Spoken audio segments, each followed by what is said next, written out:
नमस्कार, news point लेकर हाजिर हूं मैं राजीव।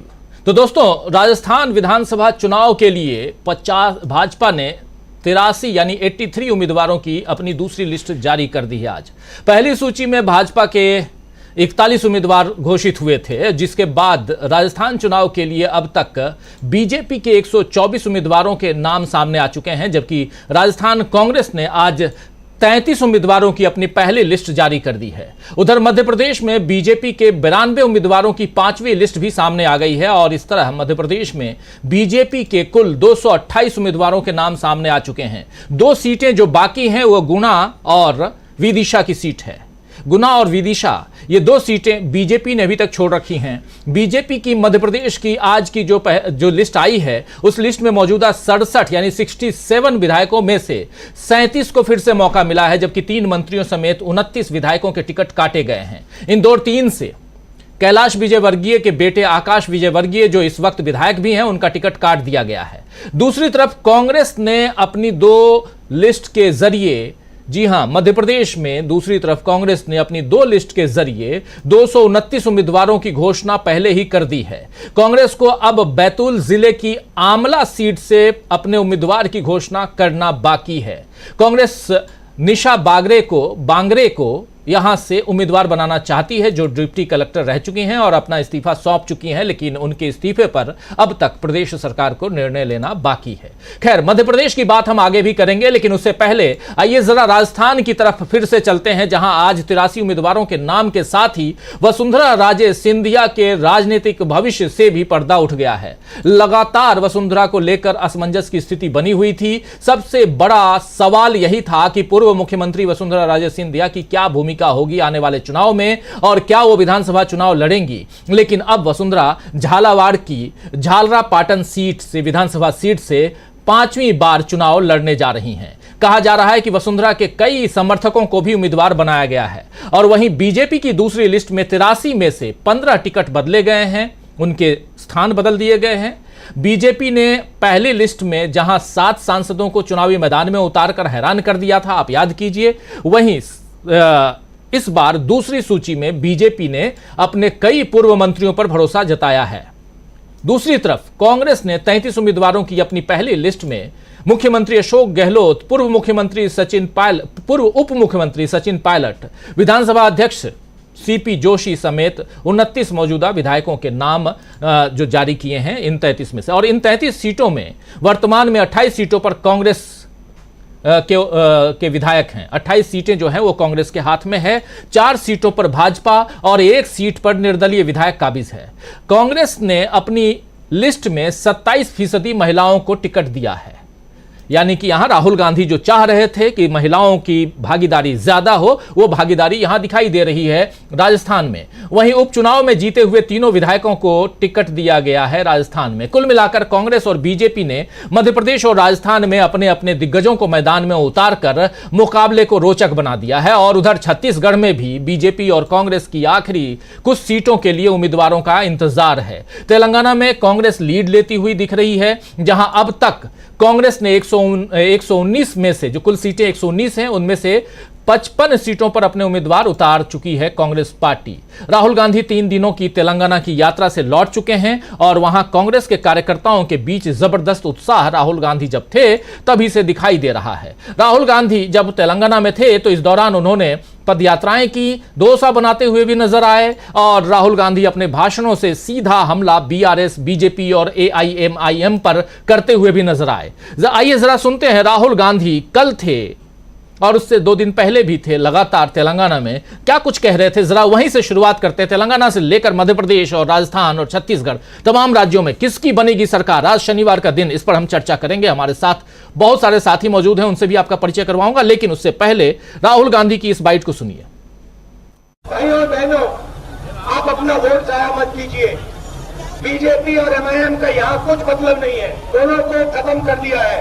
पहले आपने देखा होगा बीजेपी छाती फैलाई घूमती थी यहाँ पे, कांग्रेस पार्टी ने पूरी की पूरी गैस निकाल दी उनकी। आने फोन करके कह रहे भैया हमें कांग्रेस में आने दो, हम कह रहे नहीं, तब उनकी गाड़ी के सारे पहिए उतर गए। अब मामला एक ही है, ये जो टीआरएस की सरकार है, इसे हटाना है। और लड़ाई कांग्रेस और इनके बीच में है, लड़ाई जोराला तेलंगाना और प्रजाला तेलंगाना के बीच में है। तो सुन रहे थे आप सीधे राहुल गांधी हमला करते हुए। आइए दोस्तों, आज अब न्यूज पॉइंट में चर्चा करेंगे कि आखिर इस चुनाव में कौन मारेगा बाजी, किसकी बनेगी सरकार, जबकि दिग्गजों की है भरमार। आइए आगे बढ़े, लेकिन उससे पहले उधर जबलपुर में जैसे ही टिकट का ऐलान हुआ है, उम्मीदवारों का ऐलान हुआ है बीजेपी की तरफ से, और जबलपुर में वहां बीजेपी कार्यालय में हंगामा हो गया। उस हंगामे की एक तस्वीर आपके सामने पेश करना चाहता हूं, और थोड़ी देर बाद ये देखिए, या फुल स्क्रीन लेकर आइए इस हंगामे की तस्वीर को, और ऑडियो के साथ जरा लेकर आइए, देखें क्या कुछ होता है।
तो ये देख रहे थे भाजपा कार्यालय जबलपुर की ये तस्वीर। यहां हंगामा मचा हुआ है, और इसलिए क्योंकि यहां भाजपा ने जैसे ही उम्मीदवारों की घोषणा की, उसके बाद वहां के प्रदेश अध्यक्ष बीडी शर्मा के खिलाफ और बीडी शर्मा हाय हाय के नारे लग रहे हैं। तो चलिए इस कार्यक्रम की अब शुरुआत करते हैं और जरा समझेंगे कि आखिर मध्य प्रदेश में क्या कुछ चल रहा है। राजस्थान में वसुंधरा राजे सिंधिया के आने के बाद अब कौन बाजी मारने जा रहा है? क्या यहां कांग्रेस के लिए चुनौतियां बढ़ गई हैं, या चुनौतियां जो हैं कांग्रेस पेश कर रही है, ये भी समझेंगे। तेलंगाना में क्या कुछ चल रहा है, ये इन तमाम बातों को हम समझेंगे, और छत्तीसगढ़ में क्या कुछ होने जा रहा है, आखिर किसकी बनने जा रही है सरकार इन तमाम राज्यों में। आइए जरा पहले चलते हैं हमारे तमाम वरिष्ठ साथियों के बीच।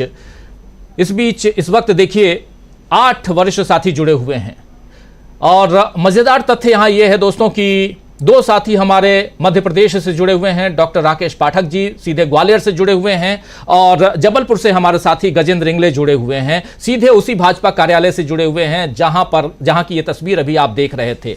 और हमारे एक साथी प्रशांत टंडन जी भरतपुर राजस्थान से जुड़े हुए हैं, और उधर हैदराबाद तेलंगाना से जुड़े हुए हैं हमारे साथी वरिष्ठ पत्रकार, पहली बार न्यूज पॉइंट में आज चर्चा में भाग ले रहे हैं, नईम वजाहत साहब। आपका बहुत बहुत शुक्रिया और बहुत धन्यवाद, और बहुत बहुत स्वागत करता हूं नईम वजाहत साहब। और हमारे साथी छत्तीसगढ़ से डॉक्टर दीपक पाचपोर जी जुड़े हुए हैं। तो अलग अलग राज्यों से, तमाम राज्यों से, सिर्फ और सिर्फ मिजोरम को छोड़कर तमाम राज्यों से आज आपके सामने हम ग्राउंड रिपोर्ट पेश करेंगे दोस्तों। इधर दिल्ली से हमारे साथी जुड़े हुए हैं, और स्टूडियो में शकील अख्तर जी, उधर प्रोफेसर अखिल स्वामी जी और अमलेंदु उपाध्याय जी। आप सभी का स्वागत करता हूं, इस्तकबाल करता हूं। स्वागत इस्तकबाल आप तमाम दोस्त साथी शुभचिंतक आप सबका जो अब तक जुड़ चुके हैं, जुड़ने वाले हैं इस कार्यक्रम में। सीधा चलना चाहता हूं गजेंद्र इंगले जी के पास में। क्या कुछ चल रहा था? ये जो तस्वीर आपने भेजी है गजेंद्र जी, उस तस्वीर में तो हो हंगामा, बीडी शर्मा हाय हाय के नारे, और भाजपा के कार्यकर्ता। आखिर ऐसा क्यों हो रहा था, जरा आपसे समझना चाहता हूं कि आखिर ये जो स्थिति बनी यहां पर, उस स्थिति का कारण क्या है? अभी अभी टिकटों का बंटवारा हुआ है, यानी उम्मीदवारों की सूची आई है, उसके बाद से आप जहां बैठे हुए हैं वहां यह हंगामा आखिर क्यों? देखिए, मैं इस समय जबलपुर में हूं, संस्कार धानी जिसे बोला जाता है, और भाजपा को माना जाता है संस्कारवान पार्टी, और ऐसा माना जाता है कि कहां पर जाती है। लेकिन आज यहां भाजपा के कार्यालय में जो हालात देखने को मिले, जो घमासान देखने को मिला, उसमें साफ साफ ये नजर आ रहा है कि भाजपा की नीति और रीति बदल चुकी है। जो जमीनी कार्यकर्ता हैं, जो जनता से जो लगातार जुड़ाव रखते हैं क्षेत्र में, उनको टिकट न देते हुए टिकट के जो बंटवारे में कहीं ना कहीं कुछ न कुछ गड़बड़ हुई है, जिसको लेकर यहाँ पर कार्यकर्ताओं ने बहुत आक्रोश जताया है और विरोध व्यक्त किया है। अभी यहाँ शाम के समय पे कुछ समर्थकों ने कुछ प्रत्याशियों के समर्थकों ने जो संभावित थे, उन्होंने भाजपा कार्यालय को घेर लिया, यहाँ पर जमकर नारेबाजी करी। मैं आपको बता दूं, बीडी शर्मा के विरुद्ध जमकर नारेबाजी हुई है, बीडी शर्मा पर गंभीर आरोप भी लगे हैं। साफ साफ यहाँ पर कार्यकर्ताओं का कहना था कि यहाँ पर जो लोकल प्रत्याशी था उसको छोड़कर बाहरी प्रत्याशी को टिकट दे दिया गया है और ये कभी भी बर्दाश्त नहीं किया जाएगा। और यहाँ इन कार्यकर्ताओं का ये भी आरोप था कि कहीं ना कहीं बीडी शर्मा ने बड़ा खेल किया है। अभी कुछ आपने जो विरोध में नारे लग रहे थे वो देखे, लेकिन इसके अलावा कुछ ऐसे भी नारे थे जिनको हमने रिकॉर्ड किया है लेकिन हम दिखा नहीं सकते हैं। लेकिन कुल मिलाकर आप देखेंगे कि पूरी तरह से टिकट मिलने के बाद में यहाँ पर भाजपा की अंदरूनी कलह जो है वो सामने निकल कर आ गई है। हमारे साथ में कुछ ऐसे कार्यकर्ता भी हैं जो यहाँ विरोध कर रहे थे, हम उनसे भी जानना चाहेंगे कि क्या कारण है विरोध का, किस तरीके से विरोध कर रहे थे, क्या वजह है। उत्तर मध्य विधानसभा में विगत कई दिनों से चूंकि प्रदेश नेतृत्व एवं राष्ट्रीय नेतृत्व के मंशा स्वरूप सभी कार्यकर्ता काम कर रहे थे और उत्तर मध्य में जो कार्यकर्ता है, उत्तर मध्य विधानसभा में भारतीय जनता पार्टी के युवा मोर्चा के पूर्व प्रदेश अध्यक्ष सम्मानीय धीरज पटेरिया जी, इस क्षेत्र से जो लगातार विधायक रहे सम्मानीय शरद जैन जी, आलोक तिवारी, ऐसे कई नेता जो लगातार टिकट की तैयारी कर रहे थे और जिनको आश्वासन दिया गया था कि उत्तर मध्य विधानसभा से उनकी टिकट होगी, वो लोग अपना जो है तैयारी जारी रखें। लेकिन अब हुआ यह है कि इसके पश्चात अभिलाष पांडे जो पश्चिम विधानसभा में निवासरत है और पूर्व में भी पश्चिम विधानसभा से अपनी टिकट की दावेदारी कर रहे थे, अकस्मात वहां से माननीय राकेश सिंह जी को टिकट देकर उनकी टिकट कटी और उसके पश्चात उनको उत्तर मध्य विधानसभा में थोपा गया। ना तो वो बूथ के बारे में जानते हैं, ना वो पन्ना प्रमुख के बारे में जानते हैं, ना वहां कितने पार्षद जानते हैं। इसलिए भाई साहब हम सब लोगों का विरोध यह है कि उत्तर मध्य विधानसभा से किसी भी एक प्रत्याशी जो टिकट की दावेदारी कर रहे हैं तो उनको टिकट दी जाए, अन्यथा भारतीय जनता पार्टी अपने परिणाम को भोगने के लिए तैयार रहे। हम सब भारतीय जनता पार्टी के भारतीय जनता पार्टी अपने परिणाम को तैयार रहे, ऐसा आप कह रहे हैं और ऐसा ही बोल रहे हैं कि राकेश सिंह जी की जगह पर जो है वहां टिकट मिलना था लेकिन वो यहाँ पर दिया गया है, ये भी आपका कहना है। क्या लगता है, मतलब बीडी शर्मा ने ये खेल क्यों कर दिया?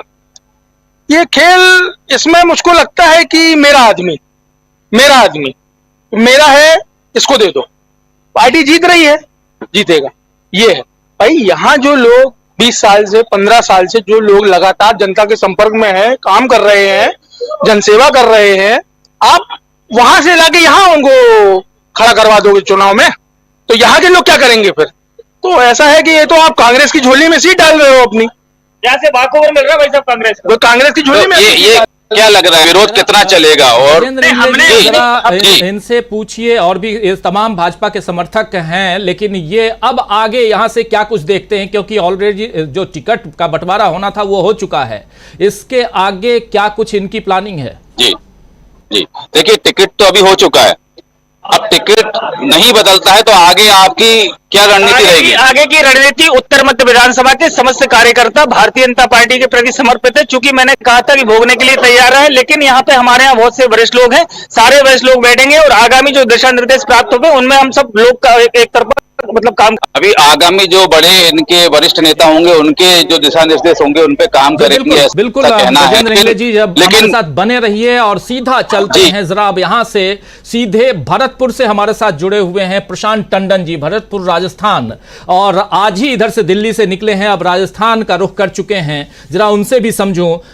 प्रशांत टंडन जी, क्या कुछ उधर राजस्थान में दिखाई सुनाई पड़ रहा है आपको? और सबसे बड़ी बात कि आज आप वहां पहुंचे हैं और राजस्थान में कांग्रेस की पहली सूची 33 उम्मीदवारों की आ गई है, इस पर क्या कुछ प्रतिक्रिया है लोगों की? बीजेपी ने अपने उम्मीदवारों की दूसरी लिस्ट भी जारी कर दी है और उसमें वसुंधरा राजे सिंधिया को भी जगह दी गई है, उम्मीदवार बनाया गया है। 5वीं बार वसुंधरा राजे सिंधिया मैदान में हैं और कहा जा रहा था कि अगर वसुंधरा राजे सिंधिया नहीं उतरती हैं तो यह कांग्रेस के लिए बेनिफिशियल होगा, लेकिन अब चूंकि वो मैदान में है और यह भी कहा जा रहा है, माना जा रहा है कि उनके कई समर्थकों को भी टिकट दिया गया है, तो ऐसे में अब क्या कुछ वहां के लोग कहते हैं राजस्थान में?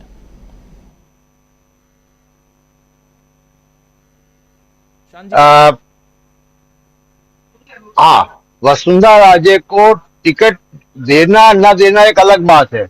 ये चुनाव राजस्थान का वसुंधरा राजे की पोस्टर पे नहीं हो रहा है, इसका पूरे मतलब जिस इलाके में मैं होकर आया हूं अभी, भरतपुर के इलाके में, और बहुत से लोगों से सड़क चलते, चाय की दुकानों पे, तमाम जगह पे बात हुई है, तो लोगों में इस बात को लेकर नाराजगी है कि वसुंधरा को आगे नहीं किया गया। जिस इलाके में मैं हूं वहां के टिकट नहीं आए हैं। ये मेवात का इलाका है, भरतपुर, और यहाँ पे बीजेपी का कोई एमएलए नहीं है। यहाँ 7 सीटें हैं, 7 में से 4 कांग्रेस के पास हैं, 2 बीएसपी की हैं और 1 आरएलडी की है। तो यहाँ पे बीजेपी नहीं है, लेकिन इसके बावजूद यहाँ पे जो कांग्रेस के जितने चारों एमएलए हैं उनके खिलाफ काफी एंटी इनकम्बेंसी दिखाई देती है। इसलिए अभी इस इलाके के टिकट नहीं आए। हो सकता है कि इनमें से कुछ के टिकट कट भी जाए, ऐसा लोग, स्थानीय लोग कह रहे हैं। और भरतपुर क्योंकि कांग्रेस के लिए बहुत इंपॉर्टेंट है, अशोक गहलोत के लिए बहुत इंपॉर्टेंट है, क्योंकि यहाँ से 4 मंत्री इस इलाके से हैं, भरतपुर के इलाके से गहलोत की कैबिनेट में। दूसरा कि बीजेपी के अंदर, हालांकि बीजेपी कोई एमएलए नहीं, लेकिन बीजेपी भी जोर शोर से चुनाव लड़ेगी जब भी सीटों का यहाँ पे बंटवारा होगा। लेकिन बीजेपी के पास भी 2 रेबल यहाँ पहले से तैयार हैं। तो और एक रेबल जो है वो तो कोमल मावार, वो तो निर्दलीय चुनाव लड़ने की घोषणा भी कर चुकी हैं। तो यहाँ पे सिटिंग एमपी बीजेपी के हैं, ये रिजर्व सीट है, लेकिन 7 एमएलए जो हैं उनमें से एक भी बीजेपी का नहीं है यहाँ, क्योंकि अभी लिस्ट ना बीजेपी की आई है ना कांग्रेस की का कैंडिडेट घोषित हुआ है। तो आज मैं बीजेपी और कांग्रेस के स्थानीय कार्यालयों में गया तो दोनों जगह सन्नाटा है, अभी कोई सरगर्मी नहीं है। लेकिन लोगों में, जब लोगों से मैं बात कर रहा हूं तो लोग गहलोत सरकार के कामों की तारीफ कर रहे हैं।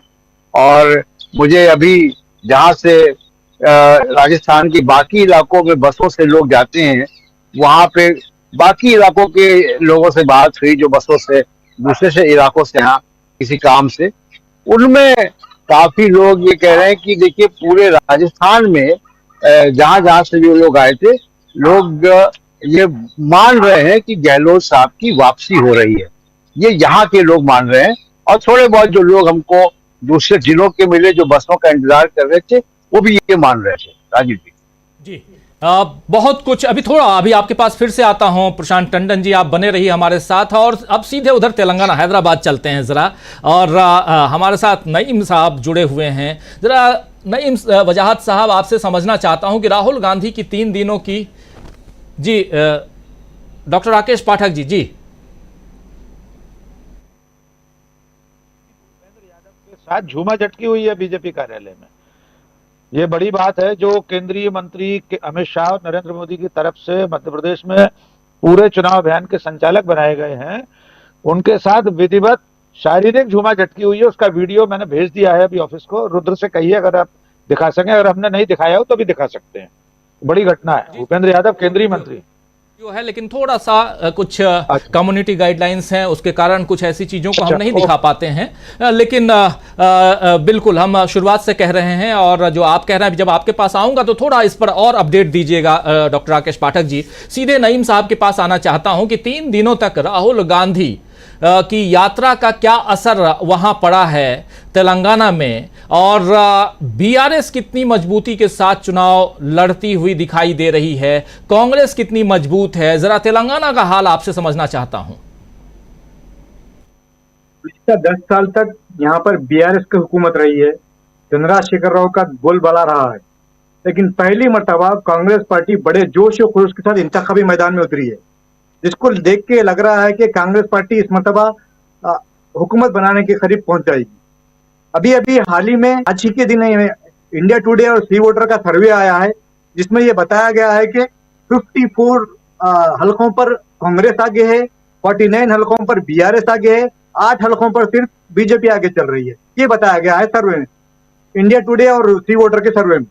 तो राहुल गांधी का जो जलसा तेलंगाना में रहा है 3 दिन तक, एक दिन प्रियंका गांधी ने भी आई थी, वुमेन डिक्लेरेशन का उन्होंने ऐलान किया था, उसके बाद वो वापस हो गई, लेकिन 3 दिन तक राहुल गांधी पब्लिक से जुड़े रहे, बल्कि मसाइल से डटे रहे और लोगों को ये यकीन दिलाने की कोशिश की कि कांग्रेस पार्टी इस मर्तबा उनके साथ खड़ी है, उनके मसाइल को सिपाही की तरह उठाएगी, दिल्ली में उठाएगी, हैदराबाद में उठाएगी, तेलंगाना की असेंबली में उठाएगी, पार्लियामेंट में उठाएगी। इस तरह आवाम में उन्होंने एक अच्छा पैगाम भेजने की कोशिश की है। और राहुल गांधी के दौरे के बाद कांग्रेस के कैडर में एक नया जोश और खरोश पैदा हुआ है, और जो कांग्रेस के कायदीन है जो गुज़िश्ता 10 साल से हुकूमत में नहीं है, उनमें एक नया जोश और हौसला पैदा हुआ है। देखने को मिल रहा है कि हर पार्टी, अब हर कायद ये कह रहा है कि कांग्रेस पार्टी इस मर्तबा हुकूमत में आएगी, और हुकूमत में कांग्रेस पार्टी को लाने के लिए कांग्रेस के कायदीन बड़े पैमाने पर खुसूसी हिकमत अमली तैयार करके काम कर रहे हैं। बहुत बड़ी बात आप यहां बता रहे हैं। 10 साल से बीआरएस यानी के चंद्रशेखर राव जहां सीएम हैं लगातार 2 बार के, और अभी जैसा राहुल गांधी वहां पर 3 दिनों तक रह के आए, रोड यात्राएं पद यात्राएं की, बसों पे रहे, और उसके बाद जो परिस्थितियां बदली हैं वो साफ दिखाई दे रही हैं कि सरकार शायद कांग्रेस की बन सकती है। नईम वजाहत जी, बहुत बड़ी बात आप यहां बता रहे हैं, जिसकी चर्चा हम यहां दिल्ली स्टूडियो में बैठ के तो करते रहते हैं, लेकिन आप चूंकि वहां ग्राउंड पे हैं और वहां से अगर ये बात आप बता रहे हैं तो बहुत बड़ी बात है हमारे दर्शकों के लिए भी। जरा एक बार सीधा आना चाहता हूं प्रोफेसर अखिल स्वामी जी आपके पास। आप इन हमारे 3 साथियों की बात अलग अलग जगहों से सुन रहे थे, अभी और भी एक साथी हमारे जुड़े हुए हैं छत्तीसगढ़ से, मध्य प्रदेश से डॉक्टर राकेश पाठक जी जुड़े हुए हैं, उन सब के पास भी चलेंगे। लेकिन आप इन तीनों की बातों से क्या कुछ आपको समझ में आ रहा है आगे के चुनावी जो यहां से लेकर के रिजल्ट तक में, क्या कुछ आप देखते हैं प्रोफेसर अखिल स्वामी जी? देखिए राजीव जी, वास्तविकता में जो मैंने अभी तक सीखा है, लोकतंत्र की जो सबसे बड़ी खूबसूरती होती है वो ये होती है कि जो छोटे छोटे स्पंदन हैं, छोटे छोटी आकांक्षाओं को बाहर निकलने का मौका मिलता है। ग्राम स्तर पर, पंचायत स्तर पर, ब्लॉक स्तर पर, जनपद स्तर पर, विधानसभा स्तर पर, लोकसभा स्तर पर।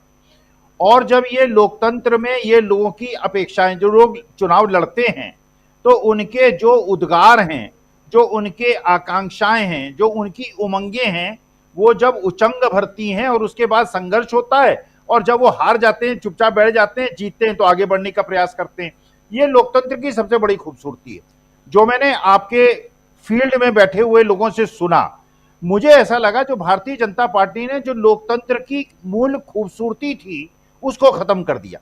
देखिए होता क्या है कि जब आप एक बड़े नेता को ऊपर से हर चीज पे थोपते हैं, जब आप एमसीडी में भी थोपते हैं, विधान परिषद में, विधानसभा में, लोकसभा में, तो उससे क्या होता है कि जब हर चीज ऊपर से आती है तो नीचे के लोगों की जो उमंगे हैं, उनकी जो आकांक्षाएं हैं, वो दब जाती हैं। अच्छा, एक कहावत है उत्तर प्रदेश की, आप लोगों को पता होगा, कहते हैं कि जबरा मारे और रोने भी न दे। देखिए ये स्थिति है 9.5 साल की। अगर जबरा मारे और रोने भी ना दे, अभी तो चलिए अपोजिशन वाले को जबरा मार रहा है और उनको रोने नहीं दे रहा है, किसी को 2 साल से, किसी को 1.5 साल अंदर भेज रहा है। यही स्थिति सत्ता पक्ष की भी है, क्योंकि सत्ता पक्ष के नेताएं जिनकी अपनी आकांक्षाएं हैं, जिन्होंने बहुत साल मेहनत की है, जैसे आपके फील्ड रिप्रेजेंटेटिव ने कहा, तो बेसिकली जिनकी आकांक्षाएं थी, अगर ऊपर से उसमें ढक्कन लगा दिया गया, अगर प्रेशर कुकर से गैस निकलने का प्रयास कर रही थी और आपने उसकी सीटी को दबा दिया, या ज्वालामुखी फटने को तैयार था, आपने उसको दबा दिया, तो इस प्रकार की घटनाएं घटती हैं। तो जिसको हम कहते हैं कि मतभेद है, डिस्कशन हुआ, अपने मंतव्य लोगों ने स्थापित किए, लेकिन जब ये बहुकेंद्रीय राजनीति होती है तो जो एक लोकतंत्र का स्फुटीकरण होता है वो होता है। जो भारतीय जनता पार्टी अटल जी के जमाने तक भी था, अटल जी भी अपने कार्यकर्ताओं के, क्योंकि लखनऊ में थे और लखनऊ में भी था, तो मैंने देखा था कि अटल जी के सामने छोटा छोटा कार्यकर्ता आता था, अटल जी को डांट के चला जाता था। तो उसकी जो आकांक्षाएं थी वो ये कहता था, भाई देखिए अटल जी के पास गया, अपने मेंबर ऑफ पार्लियामेंट के पास गया, प्रधानमंत्री के पास गया, उन्होंने मेरी बात सुनी और मैंने अपनी सारे उद्गार उनको बता दिए। यही राजीव गांधी के साथ होता था, यही राहुल गांधी के साथ होता था। लेकिन जब ऊपर से सब उद्गारों को, प्रगटीकरण को आप रोक देते हैं तो इस प्रकार के विस्फोट होते हैं। इसी प्रकार से जैसे आप देखते हैं तो ये लोकतंत्र के लिए जो एक नींव इन लोगों ने बोई है, आज उसका फल भुगत रहे हैं। और जो लोग कह रहे हैं कि जब केंद्रीय नेतृत्व बैठेगा हम बैठ के करेंगे, अरे जिसका राजनीतिक जीवन खत्म हो गया राजीव जी, वो चुप कैसे बैठेगा? क्योंकि उसका तो भविष्य खत्म हो गया। 15 साल से जीत रहा था, 3 इलेक्शन जीता था, मेहनत कर रहा था, टिकट नहीं मिलेगा तो वो अंदर घात करेगा, भीतर घात करेगा। तो मुझे ऐसा लगता है जो स्थिति कांग्रेस ने बेहतर रूप से संभाली, भारतीय जनता पार्टी नहीं संभाल पाई। इसलिए चुनाव में इसका जो प्रतिगामी असर होगा वो आपको दिखाई पड़ेगा। जी, चुनाव में जो प्रतिगामी असर होगा उसका असर दिखाई देगा। जरा आना चाहता हूं डॉक्टर राकेश पाठक जी सीधे आपके पास। क्या कुछ मध्य प्रदेश में, और आप ग्वालियर में बैठे हुए हैं, और इधर आज 228 में से 2 सीटें अब बाकी हैं बीजेपी की, और अभी भी कहा जा रहा है कि शायद ज्योतिरादित्य सिंधिया का नंबर लग जाए। क्या कुछ खबर है? क्योंकि ग्वालियर में आप हैं इसलिए भी। देखिए, पहले ज्योतिरादित्य सिंधिया का जिक्र कर लें। आज प्रधानमंत्री नरेंद्र मोदी सिंधिया स्कूल के 125वें स्थापना दिवस समारोह में हैं ग्वालियर में। मुझे लगता है रवाना हो गए होंगे। उन्होंने एक तो ये कहा है कि ग्वालियर से ज्योतिरादित्य सिंधिया हमारे गुजरात के दामाद हैं, इसलिए मेरी ग्वालियर से रिश्तेदारी है। उन्होंने ये भी कहा कि सिंधिया की जो ससुराल है बड़ौदा के गायकवाड़ में, गायकवाड़ लोगों के स्कूल में पढ़ा हूं, इत्यादि इत्यादि। अब भारतीय जनता पार्टी के जो नेता हैं, जो मुख्यमंत्री पद के 10 दावेदार इस वक्त हैं मध्य प्रदेश में, उनके माथे पर चिंता की लकीरें उभर आई होंगी कि मोदी जी का सीधी रिश्तेदारी ग्वालियर से है। ग्वालियर यानी सिंधिया से रिश्तेदारी है, क्योंकि उन्होंने ग्वालियर सिंधिया को अपना दामाद कहा। अब आज जो 5वीं सूची बीजेपी की आई है, उसके बाद बगावत के सुर ग्वालियर से लेकर जबलपुर तक हमने देखे। पहले ग्वालियर का जिक्र कर लें, फिर भोपाल वगैरह की बात करेंगे। हाँ, एक तो यह कि आपने सिंधिया का पूछा, तो 2 सीटें जो अभी रोकी गई हैं उनमें से गुना और विदिशा संयोग से भूतपूर्व सिंधिया राजवंश के प्रभाव क्षेत्र के दोनों इलाके हैं। गुना शिवपुरी उनका संसदीय क्षेत्र रहा है और विदिशा सिंधिया राजघराने के रियासती क्षेत्र में था। विदिशा का जो इंजीनियरिंग कॉलेज है वो सिंधिया का बनाया हुआ है और भी उनका अच्छा प्रभाव वहां रहा है। हो सकता है इन दोनों में से किसी एक सीट पर सिंधिया जी को चुनाव लड़ाने उतार दिया जाए, यद्यपि वे स्वयं विधानसभा चुनाव नहीं लड़ना चाहते होंगे किसी भी सूरत में। जहां तक बगावत का प्रश्न है, एक महत्वपूर्ण बात मतलब ग्वालियर से हुई है। जयसिंह कुशवाहा है, भारतीय जनता पार्टी के वरिष्ठ नेता हैं, नरेंद्र सिंह तोमर के केंद्रीय मंत्री के बाल सखा हैं, स्कूल कॉलेज के जमाने से साथ पढ़े हैं। ग्वालियर में जो साडा स्पेशल एरिया डेवलपमेंट अथॉरिटी, जो नया ग्वालियर काउंटर मैग्नेट सिटी बनना है, उसके वे चेयरमैन रहे हैं बीजेपी की सरकार में, प्रदेश कार्य समिति के सदस्य हैं। वे ग्वालियर पूर्व से टिकट मांग रहे थे, उन्होंने आज अपने सभी पदों से इस्तीफा दे दिया है। अनु मिश्रा अटल बिहारी वाजपेयी के सगे भांजे हैं, मंत्री रहे उमा भारती की सरकार में, मुरैना श्योपुर से सांसद रहे बीजेपी की तरफ से, ग्वालियर से चुनाव लड़ चुके, गिर्द से विधायक रह चुके, लेकिन वे ग्वालियर दक्षिण से टिकट मांग रहे थे। उनके घर के बाहर उनकी चौखट पर सैकड़ों कार्यकर्ता इस वक्त इकट्ठा हैं, वहां भी ऐसी नारेबाजी चल रही है। ग्वालियर में ब्राह्मण समाज खास तौर से आक्रोशित है कि ग्वालियर की 5 सीटों में से एक भी ब्राह्मण को टिकट नहीं दिया है। ग्वालियर पूर्व में जिन श्रीमती माया सिंह को टिकट दिया है वे 77 साल की हैं। ध्यानेंद्र सिंह जो पूर्व मंत्री हैं, उनकी धर्मपत्नी है, पति पत्नी दोनों को मिलाकर 10 बार अब तक बीजेपी टिकट दे चुकी है। इस बात को लेकर आक्रोश है। मुन्नालाल गोयल जो सिंधिया के खासम खास थे, दल बदल करके बीजेपी में आए थे, उपचुनाव में हार गए थे इस सीट से, वे आज ज्योतिरादित्य सिंधिया के कार्यक्रमों में नहीं गए। उनके परिवार और उनकी तरफ से आक्रोश सामने आना शुरू हो गया है। कुल मिलाकर ज्योतिरादित्य सिंधिया के लिए चुनौती है। उनके अपने ग्वालियर में बीजेपी में बगावत होती दिखाई दे रही है। अनु मिश्रा अगर कोई कदम उठाते हैं तो बड़ी बात होगी। अटल बिहारी वाजपेयी के सगे भांजे हैं। यहां से लेकर जबलपुर तक जो आक्रोश है, जिस वीडियो का मैंने जिक्र किया, ये छोटी घटना नहीं है। जिस भूपेंद्र यादव केंद्रीय मंत्री को, जिन भूपेंद्र यादव को मोदी और शाह ने तैनात किया हो, मध्य प्रदेश की पूरी चुनाव की कमान जिनके हाथ में हो, जिनके मातहत अश्विनी वैष्णव है, नंबर 2 पर हैं, उप संयोजक हैं, उनके साथ धक्का मुक्की हो रही है। कार्यकर्ता अपशब्द कह रहे हैं, बीडी शर्मा पर टिकट बेचने का आरोप लग रहे हैं प्रदेश अध्यक्ष पर। तो बीजेपी की बगावत कांग्रेस से ज्यादा बड़ी दिखाई दे रही है। पहली और दूसरी सूचियों के समय भी जिस तरह से बड़े और दिग्गज नेताओं ने बीजेपी छोड़ी थी, वैसी बगावत कांग्रेस में नहीं दिखी। कांग्रेस में किसी बड़े नेता ने अब तक पार्टी नहीं छोड़ी। एक आध पूर्व विधायक ने छोड़ी और एक पूर्व विधायक कांग्रेस से आकर बीजेपी में टिकट पा चुके हैं, सचिन बिरला। तो अब कुल मिलाकर अगले 24 घंटे ये नजर रखना होगी कि भारतीय जनता पार्टी कैसे अपने कार्यकर्ताओं के इस असंतोष पर पानी डाल पाती है, ये फायर फाइटिंग कैसे करती है। कांग्रेस के सामने भी ये चुनौती है, लेकिन उसमें इतनी बड़ी बगावत नहीं है। हम ये नहीं कह सकते कि जैसा बीजेपी में हो रहा है वैसा कांग्रेस में हो रहा था। तो कुल मिलाकर अगले 24 घंटे और चुनौतीपूर्ण है शिवराज सिंह के लिए, पूरी बीजेपी के लिए, नरेंद्र मोदी, अमित शाह, सबके लिए।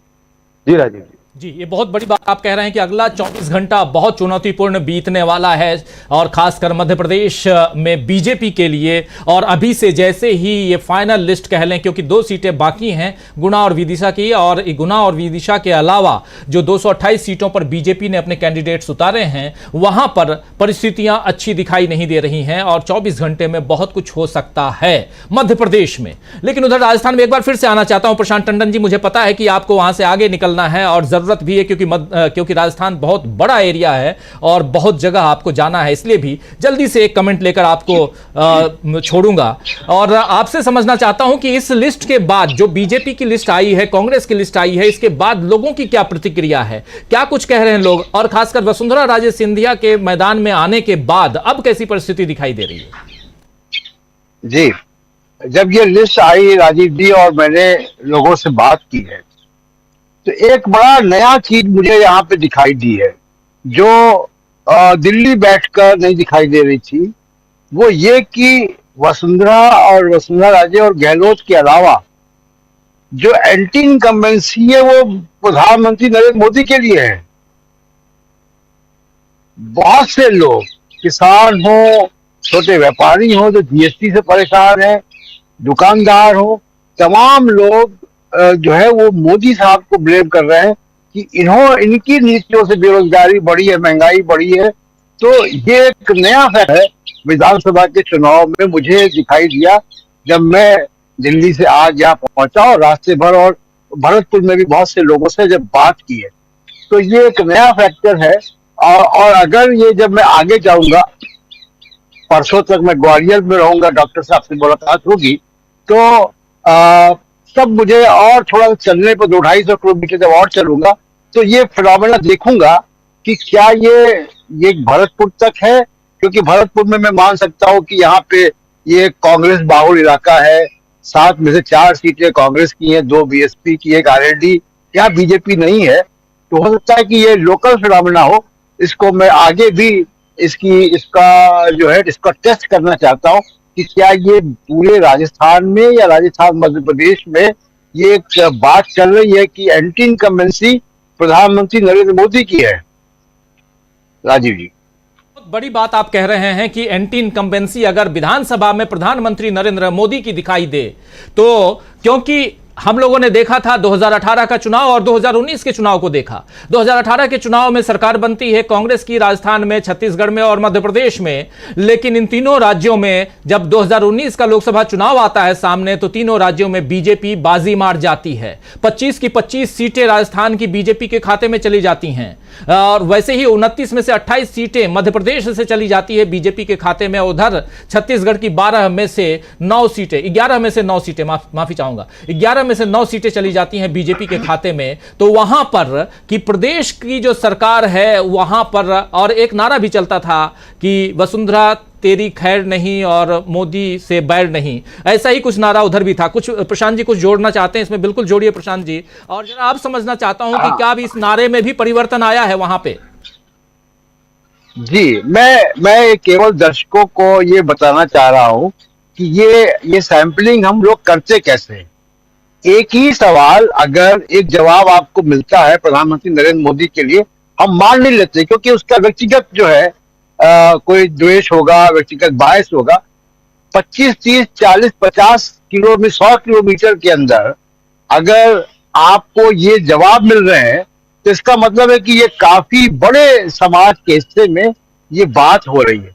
तो जो आज ये प्रधानमंत्री नरेंद्र मोदी के बारे में जो बात हुई है, ये आप मानिए कि लगभग 40-50 किलोमीटर के दायरे में कुछ लोगों से ये बात हुई है। तो इसका मतलब है कि ये प्रिवेलिंग नैरेटिव है इस इलाके में। तो ये महत्वपूर्ण है, क्योंकि ये कोई रैंडम सैंपलिंग ऐसे एक जगह के करके मैं अपनी राय जो है यहाँ पे लाखों लोगों के सामने नहीं रख दूंगा।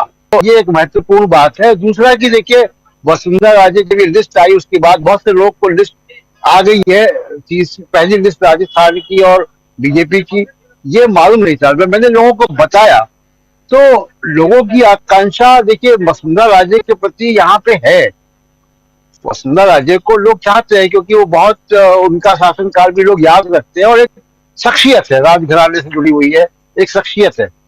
वो ये लोग यहाँ पे जो बात कर रहे हैं भरतपुर में या इलाकों में, वो वसुंधरा राजे की गैर मौजूदगी, जो उनका सीएम कैंडिडेट न होना, या इस बात से वाकिफ है कि उनको दरकिनार कर दिया गया बीजेपी में। सब लोग सोशल मीडिया और मीडिया से जुड़े हुए हैं आज की तारीख में, चाहे गांव के लोग हो या शहर के लोग हो, तो सबको मालूम है कि वसुंधरा राजे को हाशिए पर धकेल दिया गया और उसका असर है यहाँ पे जो दिखाई भी देगा। बहुत बड़ी बात आप बता रहे हैं प्रशांत टंडन जी, मैं जानता हूं आपको जाना है, तो इसलिए बहुत बहुत शुक्रिया आपका। और आप आगे अपनी यात्रा को जारी रखिए, अलग अलग जगहों से आप रोज जुड़ेंगे और उन तमाम बातों को जो दिन भर आप लोगों से चर्चा करेंगे, उन बातों को हम तक पहुंचाएंगे। तो बहुत शुक्रिया। शायद डॉक्टर राकेश पाठक जी कुछ जोड़ना चाह रहे हैं, 1 मिनट जी। बिल्कुल, मैं सिर्फ ये कह रहा हूँ प्रशांत जी, ग्वालियर में स्वागत है, मैं ग्वालियर में ही हूँ अगले 3 दिन, आइए। बिल्कुल, देखिए कितना शानदार है कि यहीं पे इनविटेशन प्रशांत टंडन जी को मिल गया। डॉक्टर राकेश पाठक जी ग्वालियर से ही अभी जुड़े हुए हैं, वहां हैं। और हमारे एक साथी गजेंद्र रिंगले अभी लगातार प्रदेश के अलग अलग, मध्य प्रदेश के अलग अलग हिस्सों में से हमारे साथ जुड़ेंगे। अभी ये महाकौशल के एरिया में हैं और शाम के वक्त आ जाते हैं। जबलपुर चूंकि मुख्यालय है यहाँ, और यहाँ से जुड़े हुए हैं, तो अलग अलग एरिया से आप तक हम पहुंचाएंगे तमाम खबरें, जो धरातल पर ग्राउंड रिपोर्टिंग क्या कुछ चल रही है वो। बहुत बहुत शुक्रिया प्रशांत जी, आपका बहुत धन्यवाद। और अब देखिए हमारे साथ जुड़ गए हैं अजय शुक्ला जी। अजय जी, आपका स्वागत करता हूं। और सीधे अजय जी हमारे साथ जुड़े हुए हैं चंडीगढ़ से, उनके पास भी आऊंगा, लेकिन इधर एक बार पहले आना चाहता हूं स्टूडियो में हमारे साथी शकील अख्तर जी के पास। उधर तेलंगाना से जुड़े हुए हैं हमारे साथी नईम वजाहत साहब, उनके पास भी चलेंगे। लेकिन शकील अख्तर जी, ये जो लिस्ट आई है, और हम यहाँ पर एक सवाल के साथ लिख भी रहे हैं कि किसकी बनेगी सरकार इस लिस्ट के बाद, चूंकि अब देखिए बहुत कुछ क्लियर है। जरा आपसे समझूं कि अब आगे यहां से क्या कुछ देख रहे हैं आप।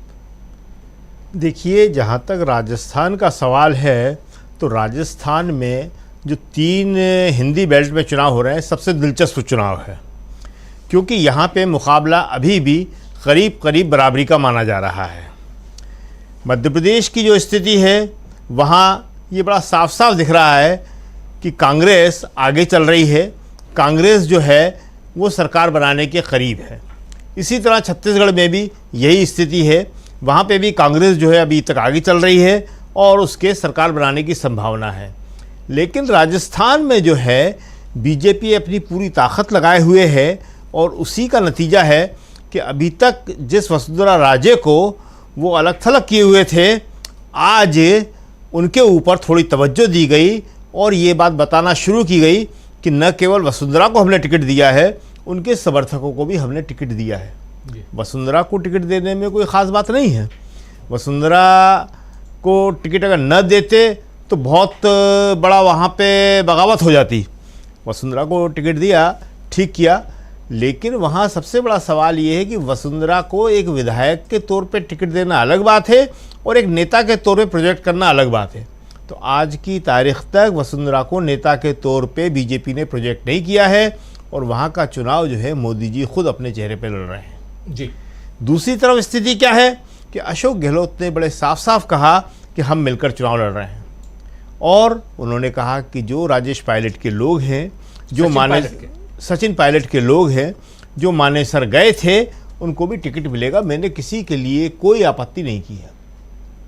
और सचिन और गहलोत इन दोनों के साथ मिलकर चुनाव लड़ने का मतलब ये है कि भाजपा के लिए राजस्थान बहुत मुश्किल होने जा रहा है।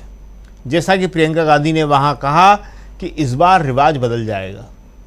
अभी तक वहाँ ट्रेंड ये था कि एक बार बीजेपी, एक बार कांग्रेस, लेकिन इस बार कांग्रेस को उम्मीद है कि वो वहाँ पे वापसी कर सकेगी। और इसका सबसे बड़ा कारण ये है कि बीजेपी वहाँ बहुत ज़्यादा कमज़ोर है। बीजेपी अगर वसुंधरा राजे को सामने लाकर चुनाव लड़ती तो निश्चित ही रूप से कांग्रेस के लिए ये चुनाव थोड़ा मुश्किल हो जाता। लेकिन वसुंधरा और वसुंधरा के आदमी जो हैं, वसुंधरा के जो समर्थक हैं, वो बड़े बुझे मन से चुनाव लड़ रहे हैं इस वक्त। क्यों? क्योंकि उन्हें किनारे भी किया जा रहा है और अपमानित भी किया जा रहा है। राजनीति में जो भी आता है वो सम्मान के लिए आता है, और वसुंधरा राजे तो वैसे भी सिंधिया घराने की हैं। वो वहाँ पे 3 बार मुख्यमंत्री रह चुकी हैं, और उनका न केवल राजस्थान में, मध्य प्रदेश में ही बहुत असर है। वो इस तरह के व्यवहार की आदी नहीं है कि जिस तरह का व्यवहार उनसे किया जा रहा है, और ये उनके समर्थकों को बहुत तकलीफ दे रहा है, क्योंकि वसुंधरा राजे, हम लोग यहाँ वसुंधरा राजे कहते हैं, राजस्थान में उनके समर्थकों ने महारानी कहते हैं जी। रानी भी नहीं कहते, महारानी कहते हैं उनको, और बड़े अदब के साथ उनके साथ पेश आते हैं। लेकिन बीजेपी का जो नेतृत्व है वो ये नहीं चाहता कि उनके मुकाबले में कोई दूसरा नेता इतने कद वाला बन सके। आज आप देखेंगे कि वहाँ पे मोदी जी के अलावा कोई दूसरा नेता नहीं है। 1 से लेके 10 नंबर तक मोदी जी हैं। जो दूसरे सीनियर नेता है राजनाथ सिंह, वो कहीं नहीं है, गडकरी जी कहीं नहीं है, वसुंधरा राजे को हटा दिया गया है, शिवराज सिंह चौहान का कद कम कर दिया गया है।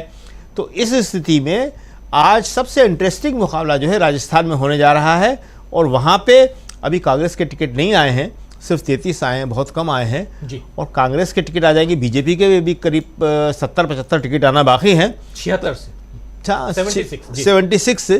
तो उसके बाद स्थिति क्लियर होगी वहाँ पे कि कौन जो है वहाँ पे बढ़त लेता है।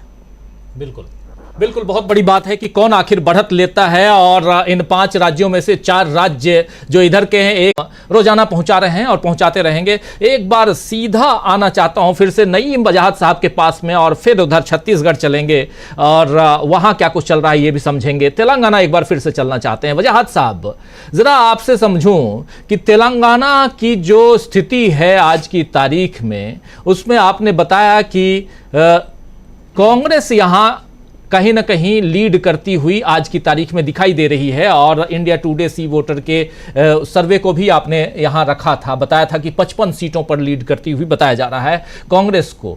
ये जो है 3 दिनों तक जो राहुल गांधी की अभी यात्रा रही है, इसके बाद के डेवलपमेंट को जरा आपसे समझना चाहता हूं। हैदराबाद और हैदराबाद के बाहर की परिस्थितियों को समझना चाहता हूं आपसे, और क्या कर्नाटक के चुनाव का भी असर इधर है, एक सवाल। और एक सवाल इसके साथ और भी कि क्या राहुल गांधी की जो भारत जोड़ो यात्रा थी उसका भी कोई असर है इस पे, अभी आज के चुनाव पे? भारत जोड़ो यात्रा के बाद राहुल गांधी में बहुत सी तब्दीलियां देखी गई। इससे पहले 10 साल तक राहुल गांधी यहाँ पर कभी आते थे, लेकिन ऊपरी सतह पर बातचीत करके जाते थे लोगों के सामने। उन्होंने भारत जोड़ो यात्रा के जरिए तमाम इलाके, तेलंगाना के अक्सर असेंबली इलाकों का दौरा किया है, वहाँ के लोगों से मुलाकात की है, उनसे जुड़ने की कोशिश की है, यहाँ के जो इश्यूज है उसको करीब से देखा है, अब उसको अपनी तकरीर में डिलीवर भी कर रहे हैं। आज हम 3 दिनों के दौरान देखते हैं कि राहुल गांधी खवातीन के दरमियान जाके बैठ जाते हैं, उनका दुख दर्द बांटने की कोशिश करते हैं, छोटे बच्चों के दरमियान घुस जाते हैं, उन्हें चॉकलेट देके खेलने करने की कोशिश करते हैं, इसी तरह नौजवानों के दरमियान पहुंच जाते हैं और उनके जो मसाइल है, रोजगार के जो मसाइल है, एजुकेशन के जो मसाइल है, इसको जांचने की कोशिश कर रहे हैं। इस तरह का जो रवैया है राहुल गांधी का, ये हमें 10 साल के दौरान कभी देखने को नहीं मिला था, जिसके बाद कांग्रेस के कायदीन में और अवाम में कांग्रेस को लेकर उम्मीद बनी हुई है कि इस मरतबा शायद जो हुकूमत है, बीआरएस की जो हुकूमत है चंद्रशेखर राव की, 10 साल मुकम्मल हो चुके हैं। ये आम बात है कि किसी भी पार्टी की 10 साल तक जब हुकूमत रहती है तो एंटी इनकम्बेंसी मुखालिफ हुकूमत लहर जो है वो आम बात है। लेकिन इस मरतबा ये देखा जा रहा है कि बड़ी पैमाने पर बीआरएस के कायदीन कांग्रेस में शामिल हो रहे हैं, जिन्हें टिकट नहीं मिला है। कांग्रेस में भी वो टिकट की खातिर नहीं मिल रहे हैं। कांग्रेस पार्टी ने अपने 55 उम्मीदवारों का ऐलान कर दिया है। जिन हलकों में पार्टी का उम्मीदवारों का ऐलान कर दिया गया है वहां पर दूसरों को टिकट मिलने के इम्कान नहीं है। बावजूद इसके बीआरएस और बीजेपी के कायदीन सिर्फ और सिर्फ बीआरएस को हराने के लिए कांग्रेस में शामिल हो रहे हैं। और रही बात इसकी के हैदराबाद के क्या सूरत हाल है और हैदराबाद के बाहर की क्या सूरत हाल है, ग्रेटर हैदराबाद जो है उसमें 24 असेंबली हल्के हैं। 24 असेंबली हल्कों में 7 असेंबली हल्कों पर एमआईएम का कब्जा है। बाकी के हल्कों में एक हल्के पे सिर्फ बीजेपी है, बाकी के तमाम हल्कों पर बीआरएस का कैंडिडेट चुन के आए थे।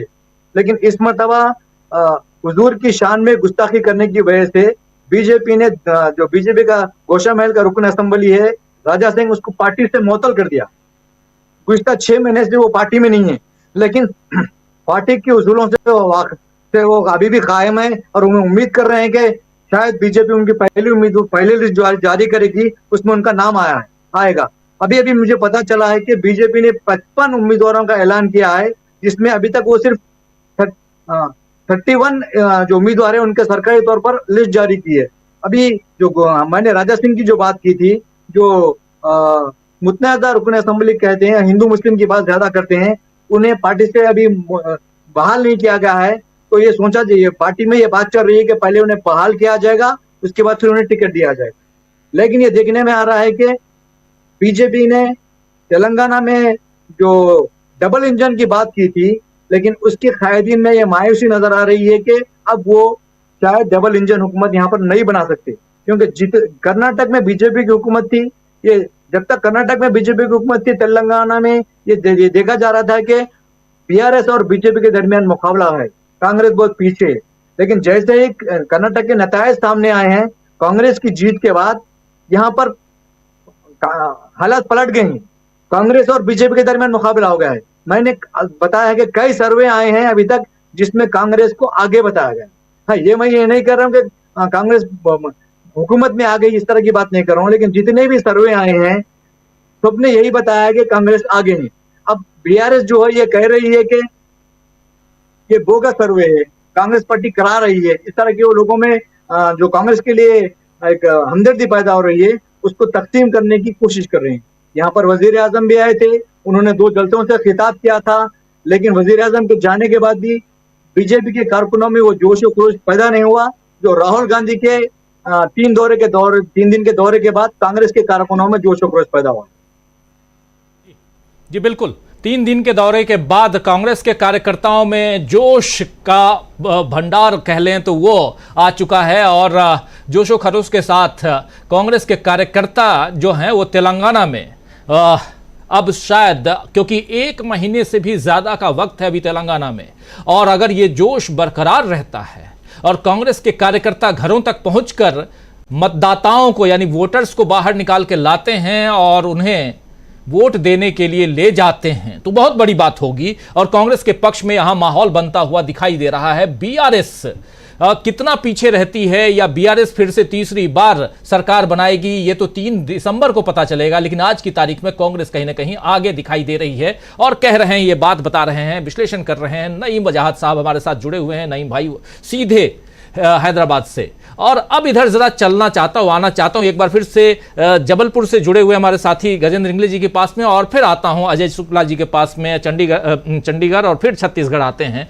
बहुत सारी बातें आप लोगों से समझना चाहूंगा, और राकेश पाठक जी के पास भी जल्दी से आना है। लेकिन पहले जबलपुर से गजेंद्र इंगले जी, आपसे, क्योंकि आपको भी जाना है, आप आज दिन भर कहां थे, जरा जो महाकौशल का जो समीकरण है वो मुझे बताइए। वो हम समझना चाहते हैं कि मध्य प्रदेश के अलग अलग एरिया में आज चंबल की बात, और चंबल, ग्वालियर चंबल में बैठे हुए हैं डॉक्टर राकेश पाठक जी, लेकिन इधर महाकौशल क्यों इंपॉर्टेंट है इस चुनाव में, और वहां क्या कुछ पूरा ओवरऑल देखा जाए तो, क्योंकि चूंकि आप अभी बीजेपी कार्यालय में हैं और यहीं पे हंगामा हो रहा था जिसकी तस्वीरें हम दिखा रहे थे, और बीजेपी के कई लोग जो हैं वो आपसे बात भी कर रहे थे, कुछ लोगों की बात हमने पहुंचाई भी और उधर ग्वालियर से भी खबर आ रही है, और उसको अच्छी तरह से बताएंगे डॉक्टर राकेश पाठक जी कि वहां भी चक्का जाम कर दिया गया है। काफी बगावत के सुर वहां सुनाई दे रहे हैं आज की लिस्ट आने के बाद। लेकिन महाकौशल में क्या कुछ है, क्या लगता है यहां पर जितनी सीटें हैं उसमें पिछली बार कांग्रेस लीड करती हुई नजर आ रही थी, अब चूंकि 2 दिन से आप महाकौशल में हैं, तो यहां क्या कुछ आपको नजर आ रहा है कि कौन कितना आगे, कौन कितना पीछे दिखाई दे रहा है? जी देखिए, महाकौशल की स्थिति की भी मैं चर्चा करूंगा, लेकिन उससे पहले मैं आपको बता दूं कि जो अभी हम भाजपा कार्यालय में खड़े हुए हैं, अभी भी विवाद पीछे चल रहा है। बीडी शर्मा के विरोध में नारे पीछे लग रहे हैं, अंदर कार्यालय में घमासान अभी भी मचा हुआ है। मैं आपको बता दूं, जो आप भूपेंद्र यादव हैं, चुनाव प्रभारी हैं, उनका जो विवाद हुआ मेरे सामने हुआ, आंखों के सामने की घटना है।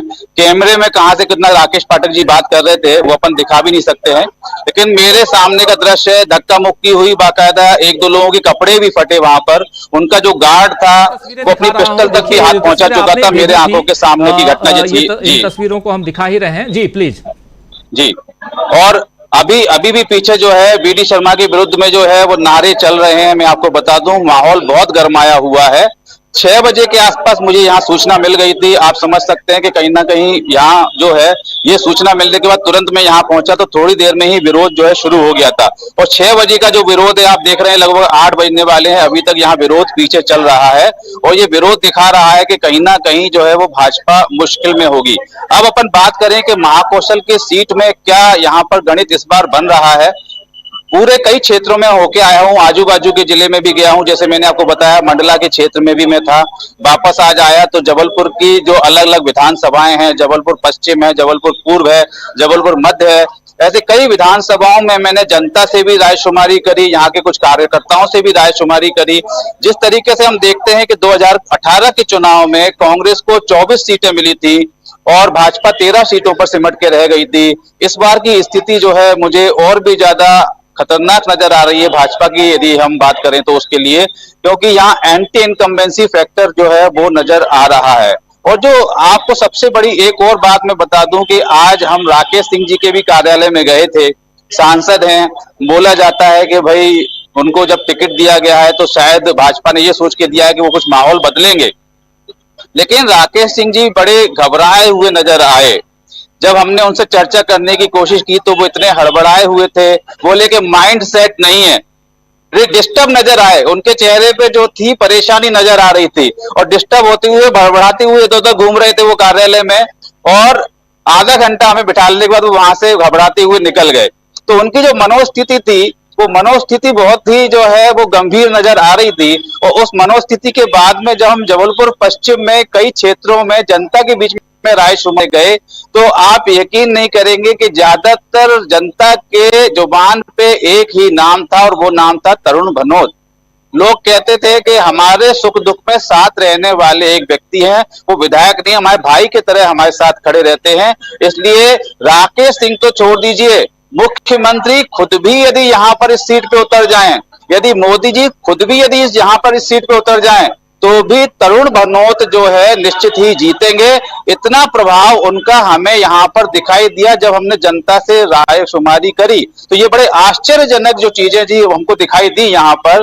तो इस तरीके से हम यदि दूसरी विधानसभा की बात करें, विनय सक्सेना जी की विधानसभा में हम गए, पिछली बार वो कांग्रेस से चुनाव जीते थे, 5 साल से विधायक हैं और इन्होंने भी जो है वो एक मंत्री को हराया था। तो यहाँ आप देखेंगे उनके क्षेत्र स्थिति है वो उनकी काफी मजबूत स्थिति है। यदि हम जबलपुर की पूर्व की बात करें तो वहां पर लखन खा जी जो कि पिछले आप देखेंगे कि विधायक भी हैं यहाँ पर और कमलनाथ जी की सरकार में मंत्री भी रहे थे, तो उनके क्षेत्र में भी कई सारी जनता से बात करी तो लखन जी काफी जमीनी नेता नजर आए, उनके समर्थन में भी लोग खड़े हुए नजर आए। तो पूरी की पूरी यदि हम महाकौशल की स्थिति देखें तो महाकौशल में कांग्रेस स्थिति में नजर आ रही है। और उसमें जब हमने यहाँ पर कुछ विशेषज्ञों से, कुछ हमने वरिष्ठ पत्रकारों से बात करी तो ये निकल कर आया कि यहाँ यदि हम महाकौशल की बात करें जो 38 सीटें हैं तो कई बार ऐसा हुआ है कि भाजपा के विधायक तो जीतते हैं लेकिन भाजपा ने कभी भी यहाँ के जनप्रतिनिधियों को उतनी तवज्जो नहीं दी है।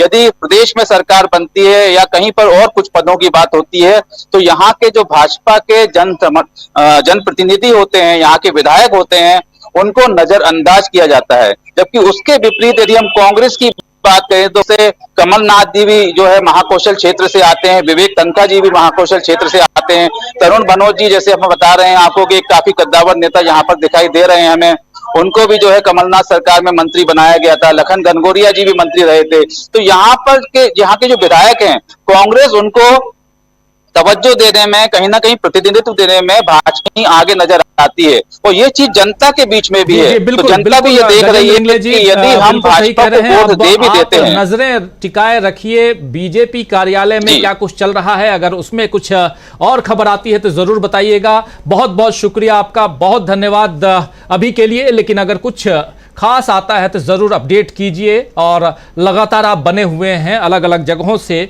ऐसे ही हम आपकी बातें, आपकी ग्राउंड रिपोर्ट जो है वो अपने दर्शकों तक हम पहुंचा रहे हैं। एक बार जल्दी से आना चाहता हूं राकेश पाठक जी के पास और फिर अजय शुक्ला जी के पास आकर के जरा उनका विश्लेषण समझें। पाठक जी, क्या कुछ अभी जो खबरें आ रही हैं कि चक्का जाम कर दिया गया है ग्वालियर में और वहां भी काफी विरोध चल रहा है, आखिर क्या ये उसी जो फाइनल लिस्ट आई है अभी 2 सीटों को छोड़कर उसके कारण है या कुछ और भी है?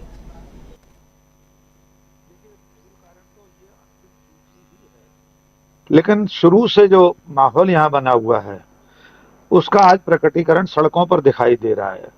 आपने चक्का जाम का जिक्र किया, पुलिस के बैरिकेड सड़क पर बीजेपी कार्यकर्ताओं ने लगा दिए हैं। मेरी जानकारी में शायद बहुत सालों बाद ऐसा हो रहा होगा कि बीजेपी के कार्यकर्ता सड़कों पर इस तरह से चक्का जाम करें, प्रदेश अध्यक्ष और बड़े नेताओं के खिलाफ आपत्तिजनक नारे लग रहे हैं।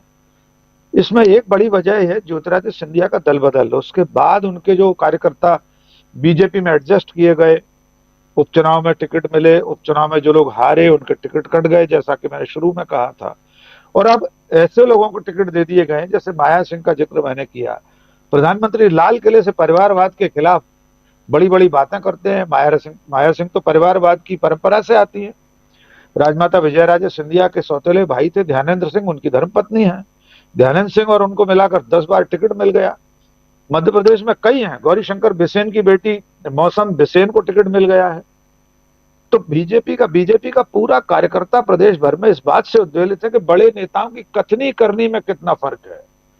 अभी गजेंद्र ने जबलपुर से जो जिक्र किया था धीरज पटेरिया का, धीरज पटेरिया पिछले 2-3 चुनाव से दावेदार है।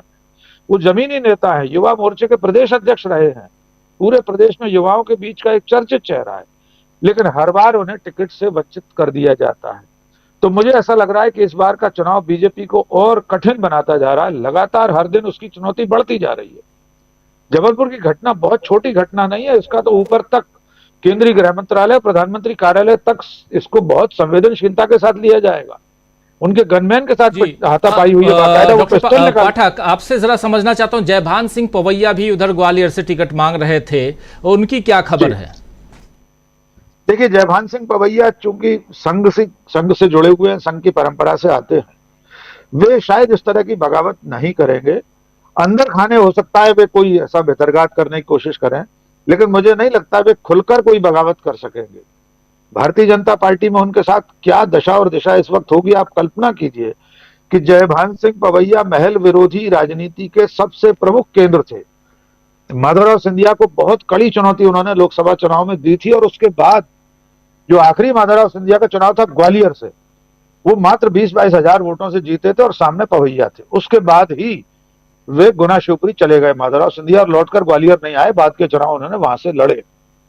जो जयभान सिंह पवैया ग्वालियर में लक्ष्मीबाई के नाम पर वीरांगना मेला लगाते रहे, वीरांगना लक्ष्मीबाई की शहादत का एक पूरा समारोह यहाँ करते रहे महल के दरवाजे पर, महल के विरोध में, ज्योतिरादित्य सिंधिया उसी पार्टी में आ गए। अब आप कल्पना कीजिए कि जयभान सिंह पवैया की क्या स्थिति होगी। यद्यपि ज्योतिरादित्य सिंधिया उनको संतुष्ट करने के लिए उनके घर भी आए एक बार अभी कुछ महीने पहले, लेकिन वो जो मलाल मन में है पवैया के, वो दूर हो नहीं सकता। उनकी राजनीति इतनी कठोर थी, महल विरोधी, कि जब वे माधवराव सिंधिया खिलाफ चुनाव लड़ रहे थे तो उनका एक नारा था कि मेरी रगों में महल का नहीं तिगरा का पानी है, और मेरी रगों में महल का नमक नहीं टाटा का नमक है। मैं उस वक्त स्वदेश में था, मैं रिपोर्टर था, मैंने पूरी खबर छापी थी। राजमाता सिंधिया जी उस वक्त थी। बीजेपी का नेता इस तरह की महल विरोधी बात करे तो राजमाता ने बुलाकर उनको डांटा था। उसके बाद वो नारा उन्होंने कम कर दिया था, डाइल्यूट कर दिया था।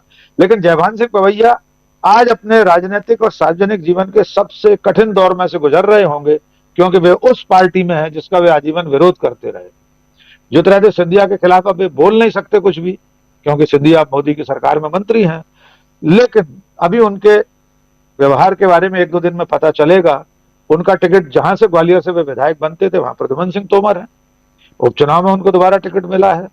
तो अब तो संभव नहीं है कि प्रद्युम्न सिंह को टिकट भी मिल चुका, पहले भी मिला, उपचुनाव में अब भी मिला, तो उनके लिए अब कोई सीट बची नहीं। एक ग्वालियर दक्षिण सीट थी जहां से नारायण सिंह को 5वीं बार टिकट मिला है। नारायण सिंह 3 बार लगातार चुनाव जीते थे, पिछला चुनाव वे हारे थे 2018 का, और 5वीं बार उनको फिर टिकट मिल गया। इसलिए जयभान सिंह पवैया की राह मुझे अब आगे आसान नहीं लगती। अब कोई अवसर ऐसा नहीं दिखाई देता जिसमें उन्हें टिकट मिले। लोकसभा चुनाव जब आएगा तब वे हो सकता है एक बार फिर से दावेदारी करें। ग्वालियर से वे सांसद रहे थे, तो देखना होगा वे क्या करते हैं। एक चलते चलते, चूंकि आपको भी जाना है, चलते चलते एक जरा सवाल मैं एक जानना चाहता हूं। अब 228 उम्मीदवार बीजेपी के और 229 उम्मीदवार कांग्रेस के, यहां से क्या देख रहे हैं, किसका पलड़ा भारी है मध्य प्रदेश में?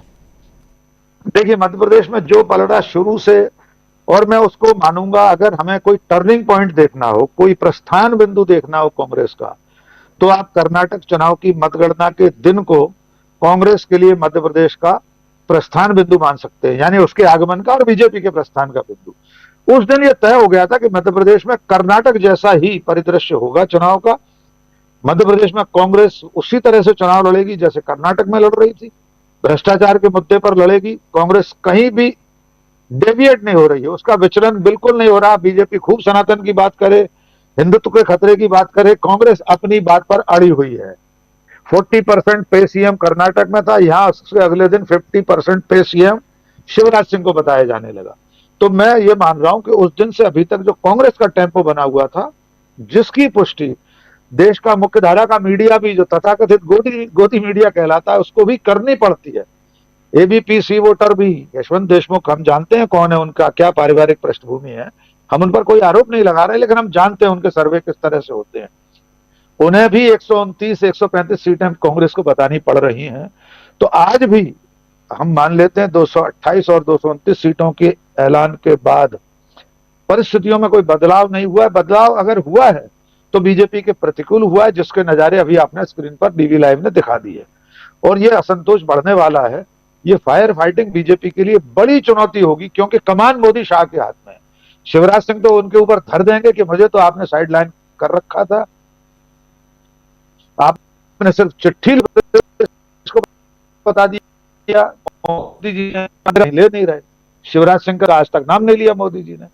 तो ये सारी रस्साकसी बीजेपी के भीतर की है, जिसका खामियाजा पार्टी को भुगतना पड़ेगा। भारतीय जनता पार्टी मध्य प्रदेश में कांग्रेस के साथ चुनाव नहीं लड़ रही है। भारतीय जनता पार्टी से ही चुनाव लड़ रही है। पहले उस चुनाव से निवृत्त हो ले, तब 17 नवंबर से पहले कांग्रेस के साथ चुनाव में वो आएगी मैदान में। जी राजीव जी, बहुत बड़ी बात आप कह रहे हैं डॉक्टर राकेश पाठक जी की भारतीय जनता पार्टी यानी बीजेपी अभी बीजेपी के अंदर खाने जो गुट बना हुआ है, एक नहीं बल्कि 3 गुट है, नाराज, महाराज और शिवराज, और इन तीनों गुटों में अपनी लड़ाई अपनी चल रही है। उस लड़ाई से पहले वो निपट ले, उसके बाद फिर 17 तारीख वाली जो लड़ाई है वहां लड़ेगी जो कांग्रेस सामने है। तो बहुत बड़ी बात आप यहां कह रहे हैं डॉक्टर राकेश पाठक जी, बहुत बहुत शुक्रिया आपका, बहुत धन्यवाद। आप जुड़े और ग्राउंड रिपोर्ट आपने बताई, बहुत शुक्रिया। हमारे साथ बने हुए हैं उधर हैदराबाद से नईम बजाज साहब, आपके पास आऊंगा। एक बहुत इंपॉर्टेंट सवाल मेरे जहन में आया है, इसलिए थोड़ा प्लीज हमारे साथ बने रहिए। और सीधे चंडीगढ़ चलते हैं। अजय शुक्ला जी थोड़ा दूर बैठ करके बहुत कुछ देख रहे हैं वहां से, जरा आपसे समझूं कि हमारे तमाम लोगों की बातें आपने सुनी, इधर स्टूडियो में शकील अख्तर जी की बात, उधर तेलंगाना से हमारे साथी नईम बजाज साहब की बात, और 3 ग्राउंड से जुड़े हुए लोग, प्रशांत टंडन जी, गजेंद्र इंगले और डॉक्टर राकेश पाठक जी की बात। जरा समझो आपसे कि अब यहां से चुनाव किस दिशा में जाते हुए आपको दिखाई देता है? सीधे सीधे मुझे तो राकेश जी का इशारा कर दिए, मैं सीधे कह देता हूं कि कर्नाटक की जीत ने मध्य प्रदेश की कांग्रेस की जीत के और भारतीय जनता पार्टी के हार के ताले को खोल दिया था। उसकी चाबी कर्नाटक से आ गई थी। दूसरी चीज ये है कि छत्तीसगढ़ में जो वहां पर कांग्रेस की सरकार ने किया है, जिस तरीके से तमाम सारी चीजें किसानों को लेके और दूसरी सारी चीजों को लेके, उन चीजों का बहुत बड़ा संदेश पड़ोसी राज्य और या कहें पूर्व मात्र राज्य मध्य प्रदेश को चला गया है। उसकी वजह यह है कि देखिए, जो समस्याएं खड़ी हैं मध्य प्रदेश में, वो समस्याएं वही हैं जिन्हें कांग्रेस ने छत्तीसगढ़ में एड्रेस किया। सबसे बड़ी बात यह है। दूसरी एक बड़ी चीज है कि जिस तरीके से जुमले देने की मोदी की डबल इंजन की सरकार है और शिवराज की सरकार है, उस तरह की स्थितियों, और उसके साथ साथ आप ये देखें कि जिस तरीके से राजघराने का एक जो कैरेक्टर सामने आया, वही कैरेक्टर जो एक जमाने में रानी लक्ष्मीबाई के समय में गद्दारी का आया था, तो उसको आज वहां के लोग बहुत बुरी तरीके से उस पर क्रिटिसाइज कर रहे हैं। और उसकी वजह ये कि वो अपने आप को गद्दार नहीं कहलवाना चाहते, वो ग्वालियर को गद्दार नहीं कहलवाना चाहते, वो गद्दार कहलाना चाहते हैं सिर्फ और सिर्फ उस घराने को जो घराना यह गद्दारी कर रहा है। तो उसका भी बताया, काफी कुछ बताया चूंकि राकेश जी ने, तो रिपीट करने वाली कोई बात नहीं है, लेकिन उसके बड़े प्रभाव पड़ रहे हैं। और जिस तरीके से वाजपेयी जी के परिवार, उनके रिश्तेदारों को हर जगह नकारा जा रहा है, चाहे कानपुर में हो उनकी बहन के परिवार को नकारा गया, यहां पर भी वही स्थिति है, इसके अलावा छत्तीसगढ़ में भी यही स्थिति, तो तमाम जगह यह चीज देखने को आ रही है। उसका भी असर जो है भारतीय जनता पार्टी के लिए बहुत अच्छा नहीं है। अब आ जाइए कि बगल में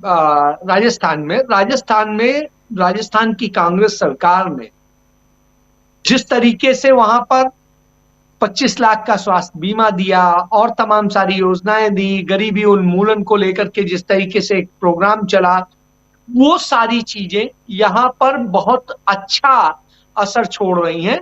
और चूंकि वह भी बॉर्डर स्टेट है और तमाम सारे क्षेत्रों को पर वहां का प्रभाव पड़ता है, तो इसलिए वो संदेश क्लियर जाते हैं। क्योंकि तमाम जगह पे तो ये स्थिति होती है कि कुछ सामान लेने वो उधर चले जाते हैं, कुछ सामान लेने इधर आ जाते हैं, और इसलिए नाते रिश्तेदारी है, बेटी और उसकी रिश्तेदारी है, तो जहां इस तरह से रिश्तेदारी हो वहां पर जाके तमाम संदेश मिलते हैं और वह भी पहुंच रहे हैं और उनका भी असर देखने को मिल रहा है। तो इससे आप समझ सकते हैं कि मध्य प्रदेश में तमाम जगह से बेहतरीन संदेश मिल रहे हैं। और इसके अलावा गुजरात से भी सीमा जुड़ती है, और गुजरात में भारतीय जनता पार्टी ने जिस तरीके से धोखा देने का काम किया है वहां की सरकार ने, उसका भी संदेश क्लियर आ रहा है कि साहब बगल में वो भी सरकार है, वो भी कुछ नहीं कर रही। दोनों तरफ जो ये सरकारें हैं ये तो देखो करके दे रही हैं, वहां पर तो कुछ नहीं मिल रहा। बगल में उत्तर प्रदेश भी लोग देख रहे हैं, तो वहां पर तो योगी के उसका एक प्रभाव जो धार्मिक वाला होता है वो देखने को 2-3 जगह महोबा और उधर के साइड में मिल रहा है, लेकिन शेष जो है इधर का बाकी इलाके में कहीं उसका कोई बड़ा प्रभाव नहीं है। और जिस तरीके से कमलनाथ ने वहां पूरी गणित को साधा है उसको बड़ा समझने वाला, वहां पर जो हिंदुत्व की प्रयोगशाला ये चला रहे थे उसको बड़े प्यार से सलीके से उन्होंने उस प्रयोगशाला को भी जवाब दे दिया है, और वहां उन्होंने एक नया हिंदुत्व का प्रयोग कर दिया है। मुस्लिम्स को और जो भी अल्पसंख्यक हैं उनको सुरक्षा का एहसास भी दिया है कि आप और हम भाई की तरह रहते थे वैसे ही रहेंगे, आपके अधिकारों से कहीं पर कोई छेड़छाड़ नहीं होगी, बल्कि आपको पूरा स्वतंत्रता के साथ अधिकार मिलेगा। तो संदेश देखिए क्लियर हो गया। तो सामाजिक समरसता भी दे दी, जो असमानता पैदा करने की स्थिति है उसका भी जवाब अपने घोषणा पत्र में दे दिया कि साहब किस किस तरीके से हम किसकी क्या मदद करेंगे और कैसे हम आपको आगे बढ़ने में मददगार होंगे। तो इस तरह से एक तरह से कांग्रेस ने नहीं संदेश दिया है, हर तरह से दिया है। उसका असर यह है कि जो ताले की चाबी मिली थी कर्नाटक से, उसने मध्य प्रदेश के ताले की जो है उसको खोल दिया है। और निश्चित रूप से मुझे लगता है कि जिस तरीके से वहां गहलोत ने किया है काम, और उसके बाद में आज सचिन पायलट और गहलोत जिस तरह से मिलके चल रहे हैं, भगवान ने चाहा यदि यही स्पीड रही तो वहां पर भी सरकार रिपीट होगी, इसमें कहीं कोई दो राय नहीं। जी हो सकता है, और बिल्कुल जो आप बातें कह रहे हैं बहुत महत्वपूर्ण बातें कह रहे हैं, चाहे वो मध्य प्रदेश हो, छत्तीसगढ़ हो, राजस्थान हो। लेकिन छत्तीसगढ़ की जब हम बात कर रहे हैं, जरा हमारे साथ जुड़े हुए हैं वहीं से डॉक्टर दीपक पाचपोर जी। तमाम जगहों से हम लोग लौट करके अब जरा छत्तीसगढ़ पे आए और आपसे समझूं कि आज की तारीख में अब छत्तीसगढ़ भी पैक है बिल्कुल। 4 सीटें कांग्रेस को, बीजेपी को घोषित करनी है और 7 सीटें कांग्रेस पार्टी को।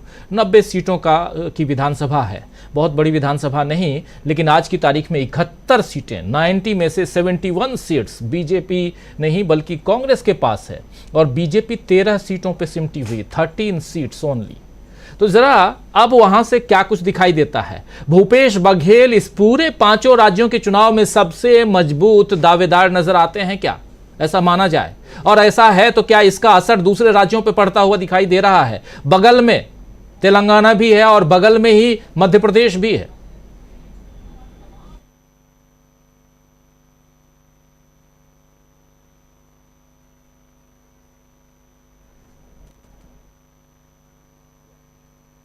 मेरी आवाज आ रही है आपको? अब आ रही है जी।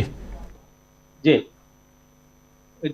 जैसे उठापटक की खबरें, या शायद मेरी आवाज आपको नहीं आ रही है? आ रही है। अच्छा, ऑडियो शायद वीडियो शायद रुका हुआ है, ऐसा मुझे लग रहा है। नहीं, चलिए। हाँ चलिए, मैं जी। तो ऐसा है कि जिस तरीके की खबरें राजस्थान है, मध्य प्रदेश है, उठापटक की खबरें, बगावत की खबरें जो बाकी जगह से आ रही हैं, उसके मुकाबले छत्तीसगढ़ में काफी कम है। बल्कि इसके पहले वाला जो 5 साल पहले जो विधानसभा का चुनाव हुआ था, उस समय भारतीय जनता पार्टी में काफी कुछ सीटों को लेके, टिकटों को लेके जो विवाद हो रहे थे, उसके मुकाबले इस समय दोनों ओर से कम है।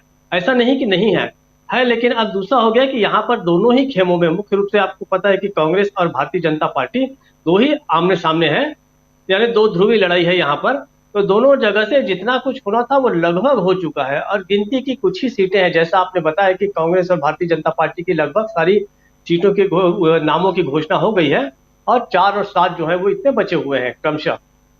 और अब ये था कि जैसे आप अगर कांग्रेस की बात करें तो कांग्रेस में भी कुछ थोड़ी बहुत सीटों को लेके विवाद हो रहे थे, ऐसा नहीं है कि बिल्कुल ही नहीं हुआ, लेकिन वो एक तरह से सेटल कर लिए गए हैं। जैसे उत्तर रायपुर को लेके है, उसके बाद पाली तानाखार को लेके है, उसके बाद एक अंतागढ़ में है। तो वहां पे कांग्रेस ने कुल 8 विधायकों की टिकटें जो है वो काटी थी। तो उसके अलग अलग कारण थे, किसी का परफॉर्मेंस ठीक नहीं था, या किसी ने पिछले इस 5 सालों के दौरान बहुत अच्छा काम नहीं किया, वगैरह वगैरह। भारतीय जनता पार्टी में भी हुआ था, जब यहाँ पे यहाँ के जो राज्य के जो प्रभारी हैं भारतीय जनता पार्टी के, मनसुख मांडविया, वो जो आए थे तो उनके सामने भी लोगों ने प्रदर्शन किया। लेकिन अब जो है एक तरह से दोनों खेमों में जो है एक तरह से अब वो सारी चीजें लगभग खत्म है, और दोनों ही पार्टियां जो है चुनाव प्रचार में ठीक ठाक जुट गई हैं। दूसरी बात, कांग्रेस इन 5 राज्यों में तो क्या, मुझे लगता है कि पूरे के पूरे देश में अगर अपने सीने पर हाथ रख के कहे कि हाँ हमको कोई नहीं हरा सकता या हम बहुत मजबूत हैं, तो वो छत्तीसगढ़ ही है। और ऐसे यहाँ पर भारतीय जनता पार्टी बहुत ही कम आश्वस्त है कि वो जीतेंगे। ऐसा नहीं कि वो बिल्कुल कुछ भी हथियार डाल दिए गए हैं, ऐसा नहीं है, लेकिन कांग्रेस के मुकाबले अगर भारतीय जनता पार्टी की स्थिति सबसे कमजोर अगर कहीं पर है, संख्या के लिहाज से भी हम पहले, तो हमको छत्तीसगढ़ में दिखाई दे रही है। इसलिए अब यहाँ से वैसे जो अगर किसी को इन खबरों की बहुत अपेक्षा है कि जैसे मध्य प्रदेश में है, वहां पर प्रदर्शन हो गए, वहां पे लोगों ने किसी के खिलाफ बड़ी नारेबाजी कर दी, तो वो लगभग खत्म है। लेकिन कांग्रेस का ये जो संदेश है ये बड़ा जा रहा है सभी तरफ ये जा रहा है कांग्रेसियों में कि अगर सरकार आपको बनानी है, ऑपरेशन लोटस जैसी चीजों से आपको अपनी सरकार को बचा के रखना है, तो आपको न केवल अच्छी सरकार देनी पड़ेगी बल्कि बहुत ही मजबूत सरकार देनी पड़ेगी। इतना ज्यादा मार्जिन रखिए कि वो ऑपरेशन लोटस जैसे क्या कोई गुंजाइश रही ही ना। तो वैसे ही जो जीत जो है कांग्रेस ने पिछले दिनों जो है वो कर्नाटक में चखी है, तो इसका जो असर था वो एक्चुअली देखा जाए तो वो छत्तीसगढ़ से गया हुआ संदेश है कि जीतिए तो इस तरीके से जीतिए कि आपके विधायकों को कोई तोड़ न सके, कोई नया गुट बना के आपकी सरकार को कोई पलटा न सके। जैसा कि हमने पिछले कुछ समय से, हम पिछले 9 सालों से लगभग ये देखते आ रहे हैं, कई राज्यों की सरकारों में थोड़ा भी मार्जिन रहा, जहां त्रिशंकु जैसी स्थिति थी वहां पर सरकारें गिरती रही है। तो कांग्रेस का ये संदेश जा रहा है, दोनों तरीके से जा रहा है। संख्या बल भी अच्छी रखिए और प्रोग्राम इतने अच्छे दीजिए कि वो बहुत जल्दी एक्सेप्टेबल भी हो और वो प्रभावशाली हो। और यहाँ पर जितने भी तरह की चीजें हम इसके ऊपर कई बार डिस्कस कर चुके हैं, तो उसको मैं रिपीट नहीं करना चाहता। यहाँ के बहुत सारे कार्यक्रम जो है इस समय वो एक तरह से मॉडल की तरह उसको अपनाए जा सकते हैं, और कांग्रेस हो सकता है कि जब अपने घोषणा पत्र पे अंतिम काम करे तो शायद यहाँ की चीजों को ले सकती है। राजीव जी। बात आप कह रहे हैं यहाँ पे कि ये घोषणा पत्र पर अमल करे, और कांग्रेस ये एक ऐसा राज्य है जहाँ पूरी तरह से आश्वस्त है कि वो सरकार बना रही है। दूसरे राज्यों में खासकर मध्य प्रदेश और राजस्थान में बहुत कांटे की टक्कर कई लोग बता रहे हैं, लेकिन हमारे दो साथी जुड़े हुए थे मध्य प्रदेश से जो बता रहे थे कि यहाँ कर्नाटक के बाद परिस्थितियाँ बिल्कुल बदल चुकी हैं। तो ये अलग अलग परिस्थितियाँ हैं, मध्य प्रदेश की भी हम चर्चा करेंगे, लेकिन एक बार आना चाहता हूँ नईम वजाहत साहब आपके पास, फिर से दो सवाल आपके पास रखना चाहता हूं। एक ये कि राहुल गांधी जो कह रहे थे कि बीआरएस और बीजेपी दोनों एक दूसरे से मिले हुए हैं और बीआरएस को बीजेपी की बी टीम कह रहे थे, और दूसरी तरफ एमआईएम को भी निशाना साध रहे थे राहुल गांधी। क्या यहां पर बीआरएस और बीजेपी के जो रिश्ते हैं, जो रिलेशन है, so called relation as per Rahul Gandhi, उसका कोई असर भी दिखाई दे रहा है क्या धरातल पे? जनता जो है, वोटर्स जो हैं, वो इस पे कोई बात करती है क्या? और एमआईएम को लेकर के भी समझना चाहता हूं कि कितना प्रभावी एमआईएम है, और क्या ये तीनों की बात जब राहुल गांधी कह रहे हैं कि ये तीनों मिले हुए हैं, तो क्या सचमुच ऐसा लगता है कि अगर इन तीनों पे निशाना साध रहे हैं राहुल गांधी सीधा सीधा, तो उसका कोई असर है धरातल पे? इसकी वजह ये है कि पार्लियामेंट में जब भी कोई बिल आता है कि जो अरकान राज्यसभा है वो हुकूमत की तायद कर देते हैं, एक वजह ये है। और दूसरी बात ये है कि यहाँ पर बीआरएस और मजलिस डंके की चोट पे कहते हैं कि हम एक दूसरे के फ्रेंडली जमात है। तो जहां भी जैसा आप राजस्थान देख लीजिए, मैं समझता हूँ कि 25 से 28 ऐसे असेंबली की होंगी जहाँ पर मुस्लिम वोट जो है होगा। इस मरतबा राजस्थान भी जा, आसाम में भी जा रहे हैं, महाराष्ट्र भी जा रहे हैं, उत्तर प्रदेश भी जा रहे हैं, बिहार भी जा रहे हैं। तो राहुल गांधी ये कहते हैं कि जहां पर हम जीतने के हमें मौके रहते हैं, वहां पर अवैसी की एमआईएम आके वहां पर मुकाबला करती है, और जो वोट है वो तकसीम कराती है, जिसका राष्ट्र फायदा बीजेपी को होता है। और ये कहा है कि जिन रियासतों में इलेक्शन हो रहे हैं वहां पर कितने उम्मीदवारों को खड़ाना है, बीजेपी की तरफ से एक फेरिस्त एमआईएम को जाती है। ये राहुल गांधी ने तेलंगाना में इल्जाम लगाया है मजलिस के जी। तो ये ऐसी सूरत हाल है यहाँ पर कि लोग, अब चंद दिन पहले मोदी यहाँ पर आए थे, उन्होंने 3 दिन के दौरान 2 जलसों से खिताब किया। उन्होंने ये कहा कि केसीआर जो है वो एनडीए का हिस्सा बनना चाहते थे, मैंने उन्हें बनने नहीं दिया, इस तरह का उन्होंने रिमार्क किया है। जिसके बाद कांग्रेस ने ये कहा कि हम आज तक जो कहते थे कि बीआरएस बीजेपी की बी टीम है, उसको आज सही हो रहा है। इस तरह का उन्होंने अवाम में पैगाम पहुंचाने की कोशिश की। बिल्कुल, ये बहुत बड़ी बात। और इस बात का कितना असर है धरातल पर, जरा ये भी बताइए, क्या लोग क्या कहते हैं? देखिए, पब्लिक में ये रुझान आ गया है कि इस मरतबा तब्दीली होनी चाहिए। हम ये नहीं कह रहे हूं कि बीआरएस पूरी पिछड़ गई है, अभी भी कांटे का टक्कर है। ये कह रहा हूं कि कांग्रेस और बीआरएस के दरमियान कांटे का टक्कर है, लेकिन ये बीजेपी ये कहने की कोशिश कर रही है कि तेलंगाना में डबल इंजन हुकूमत कायम होगी, उसकी कोई गुंजाइश नहीं है। सिर्फ और कांटे का जो टक्कर है वो बीआरएस और कांग्रेस के दरमियान है। अभी इलेक्शन के लिए अभी 40 डेज है। 40 डेज के दौरान कांग्रेस कितना पब्लिक के दरमियान जाती है और बीआरएस कितनी पब्लिक के दरमियान जाती है, बीआरएस से लोगों की जो नाराजगियां हैं उसको दूर करने में वो कितना कामयाब होती है, और अवामी नाराजगी को कांग्रेस पार्टी अपने हक में बेहतर बनाने में कितना कामयाब होती है, ये तो आने वाला वक्त ही बताएगा। लेकिन दोनों जमातों के लिए चैलेंजिंग टाइम है 40 डेज। ये 40 डेज में कौन कितना आगे जाता है और हुकूमत की नाकामियों को पब्लिक में ले जाने में कांग्रेस कितना कामयाब होती है, तो वो भी एक अहम मसला रहेगा। और साथ ही साथ कांग्रेस पार्टी या बीजेपी हुकूमत के खिलाफ जो इल्जाम आयद कर रही है वो कितने गलत हैं, उसको साबित करने में बीआरएस कितना कामयाब होती है, इस पर बहुत बड़ा इन्हिसार होगा कि नताइज पर इसका इन्हिसार होगा कि लोग किस पर भरोसा करें, ये सवाल पैदा होता है। अभी भी मैं ये कह रहा हूं कि सिर्फ और सिर्फ कांग्रेस और बीआरएस के दरमियान मुकाबला है। मजलिस जो पार्टी है वो उत्तर प्रदेश में 100 असेंबली हल्कों पर मुकाबला करती है, बिहार में ये 15 से ज्यादा हल्कों पर करती है, कहीं और करती है, लेकिन तेलंगाना में जो सिर्फ और सिर्फ पुराने शहर तक, हैदराबाद के पुराने शहर तक महदूद है, 7 असेंबली हल्के और 1 लोकसभा हल्के पे मुकाबला करती है, उसके आगे वो कभी जाती नहीं है कहीं। अब देखना है कि मजलिस, मुझे नहीं लगता कि अभी पुराने शहर से हटके तेलंगाना के दूसरे असेंबली हल्कों में मुकाबला करेगी। पूरे तेलंगाना में 119 असेंबली हल्के हैं, जहां पर 40 असेंबली हल्के ऐसे हैं जहां पर मुसलमानों का वोट परसेंटेज जो है वो फैसला कौन है। जहां पर मुसलमान जो पार्टी को वोट देता है वो पार्टी कामयाब होती है। गुज़िश्ता 2018 का इंतखाब हम देखेंगे तो 80% माइनॉरिटीज ने बीआरएस को सपोर्ट किया था, सिर्फ 20% माइनॉरिटीज के वोट कांग्रेस को मिले थे। इस मर्तबा 80% मुसलमान जो है वो कांग्रेस को सपोर्ट कर रहे हैं और 20% माइनॉरिटीज जो है वो बीआरएस को सपोर्ट कर रहे हैं।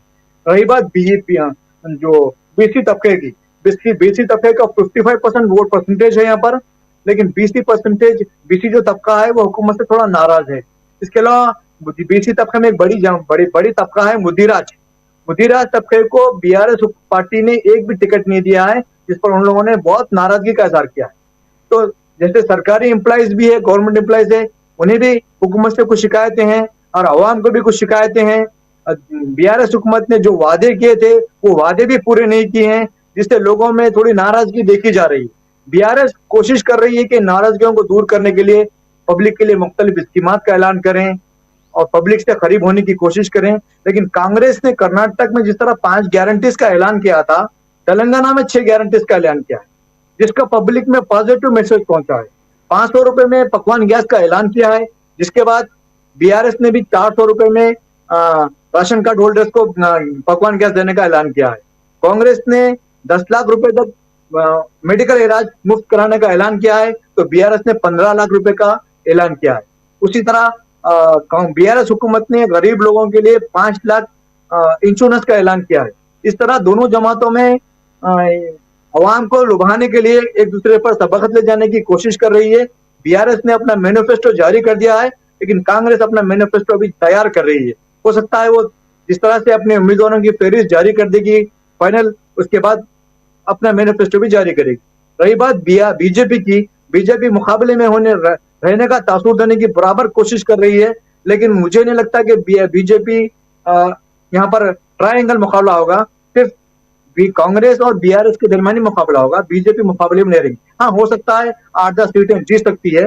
पहले उसके पास 2018 में 2014 में बीजेपी ने 5 नशिस्तें पे कामयाबी हासिल की थी, जो 2018 में सिर्फ 1 नशिस्त पर तक महदूद होकर रह गई थी। हाँ, ये अलग बात है कि लोकसभा के जब इलेक्शन आए थे तो तेलंगाना से 4 हल्कों पर पार्लियामेंट कॉन्स्टिट्यूशन पर बीजेपी ने कामयाबी हासिल की थी, लेकिन अब ऐसा आसार नजर नहीं आ रहे हैं कि बीजेपी बहुत ज्यादा कुछ कर पाएगी तेलंगाना। बहुत बहुत शुक्रिया नईम वजाहत जी, बहुत बहुत धन्यवाद। बहुत बातें और धरातल पे, ग्राउंड पे क्या कुछ चल रहा है, पब्लिक क्या कुछ सोच रही है, और जो बीजेपी बीआरएस और कांग्रेस के बीच जो मुकाबला है वो बहुत मज़ेदार मुकाबला होने वाला है, ये साफ नज़र आ रहा है तेलंगाना से। ज़रा फाइनल अब कमेंट की ओर बढ़ते हैं, जल्दी जल्दी इस प्रोग्राम को ख़त्म करते हैं। आज ऐसे भी बहुत सारी बातें हो रही हैं। ज़रा स्वामी जी, आपसे समझो बहुत कुछ आप सुन रहे हैं, और तेलंगाना से लेकर छत्तीसगढ़ और मध्य प्रदेश, राजस्थान की हम बात कर रहे हैं, यहां से आपको क्या कुछ लगता है? देखिए राजीव जी, सबकी बात सुनकर मैं जो कहने जा रहा हूं उस पर आश्चर्य होगा सबको। मुझे लगता है कि जो डिफरेंशिएटर है आज की तारीख में 5 विधानसभा के चुनाव में, वो डिफरेंशिएटर है मिजोरम और तेलंगाना। देखिए, ये शुरू से सबका एक अंदाजा था कि छत्तीसगढ़ में कांग्रेस आगे है, मध्य प्रदेश में कांग्रेस आगे है, राजस्थान के अंदर टक्कर जो है बिल्कुल कांटे की है, और ये सब मान के चल रहे थे। 2 महीने पहले स्थिति थी कि तेलंगाना में कांग्रेस तीसरे स्थान पे है और वहां पे बीआरएस बहुत ज्यादा स्ट्रांग है, मिजोरम में कांग्रेस बहुत पीछे है, ये मान के चला जा रहा था। अभी जो वहां से फीलर्स मिल रहे हैं और राहुल गांधी की जो वहां मीटिंग्स हो रही हैं और जनता का जो ये उद्गार वहां प्रकट हो रहे हैं, उससे जैसे आपके तेलंगाना के जो सीनियर जर्नलिस्ट ने बताया, और जो राहुल गांधी को रिसेप्शन जिस प्रकार से मिला है, आपको याद होगा थोड़े दिन पहले बाईपोल हुआ था, कांग्रेस की बड़ी बुरी हालत हुई थी। तो अगर इतना ज्यादा चेंज हो रहा है तेलंगाना और मिजोरम में, जहां तेलंगाना फाइट में नहीं थी, मिजोरम में फाइट में नहीं थी, अब वो फाइट में नहीं बल्कि एज में आ गई है, तो ये नहीं हो सकता कि छत्तीसगढ़, मध्य प्रदेश, राजस्थान इससे अछूते रह जाएं। तो ये जो वोट स्विंग है, जो एक परसेप्शनल वॉर होती है, इस परसेप्शनल वॉर को राहुल गांधी ने जीत लिया है। मोदी जी बैकफुट पे नजर आ रहे हैं। जो उनका एक एग्रेसिव टोन होता था वो खत्म हो गया है। कांग्रेस के साथ एडवांटेज ये है, खड़गे साहब, प्रियंका और राहुल, ये 3 फ्रंट से युद्ध छेड़े हुए हैं और बीजेपी जो है वो केवल अमित शाह और मोदी जी पे केंद्रित हो गई है। तो मुझे लगता है ये 5 विधानसभा चुनाव में जो तेलंगाना फीलर दे रहा है, और जिस प्रकार आपके सीनियर जर्नलिस्ट ने बताया कि अगर 80-20, 20-80 हो जाता है, तो ये चीज ऑब्वियसली ऐसा है। जिस प्रकार से ओबीसी का प्रचार प्रसार और कांग्रेस अपना एक स्टैंड लेके चल रही है, और जिस प्रकार से महंगाई और बेरोजगारी के बारे में लोगों की राय, आम राय बन रही है, जो फील्ड रिस्पॉन्स से हम देख रहे हैं, जिस प्रकार का विद्रोह हो रहा है, तो मुझे ऐसा लगता है कि स्थिति जो एक चेंज कर दिया है, टर्निंग पॉइंट, वो मिजोरम और तेलंगाना ने कर दिया है, और जिसका फायदा राजस्थान मिलेगा। मध्य प्रदेश और छत्तीसगढ़ तो पहले से ही मान रहे थे कि कांग्रेस जीत। बड़ी बात और बहुत शानदार विश्लेषण आप कर रहे हैं प्रोफेसर अखिल स्वामी जी कि अगर तेलंगाना और मिजोरम में परिस्थितियां बदल गई हैं या बदलने वाली दिखाई दे रही हैं, तो इसका असर इन तीनों हिंदी भाषी राज्यों पर तो जरूर पड़ेगा, जिसमें छत्तीसगढ़ काफी आगे है, लेकिन मध्य प्रदेश और राजस्थान इन दोनों पर। लेकिन एक बहुत बड़ी बात यहां कह रहे थे अभी थोड़ी देर पहले प्रशांत टंडन जी, जो जुड़े हुए थे भरतपुर राजस्थान से हमारे साथ, कह रहे थे दिन भर लगभग 150 किलोमीटर की यात्रा में अलग अलग पड़ावों पर बात करके ये समझ में आया कि अब एंटी इनकम्बेंसी न सिर्फ लोकल नेताओं पे है, बल्कि मोदी जी के खिलाफ भी लोग बोल रहे हैं। इसके क्या मायने निकाले जाएं, अमलेंदु उपाध्याय जी?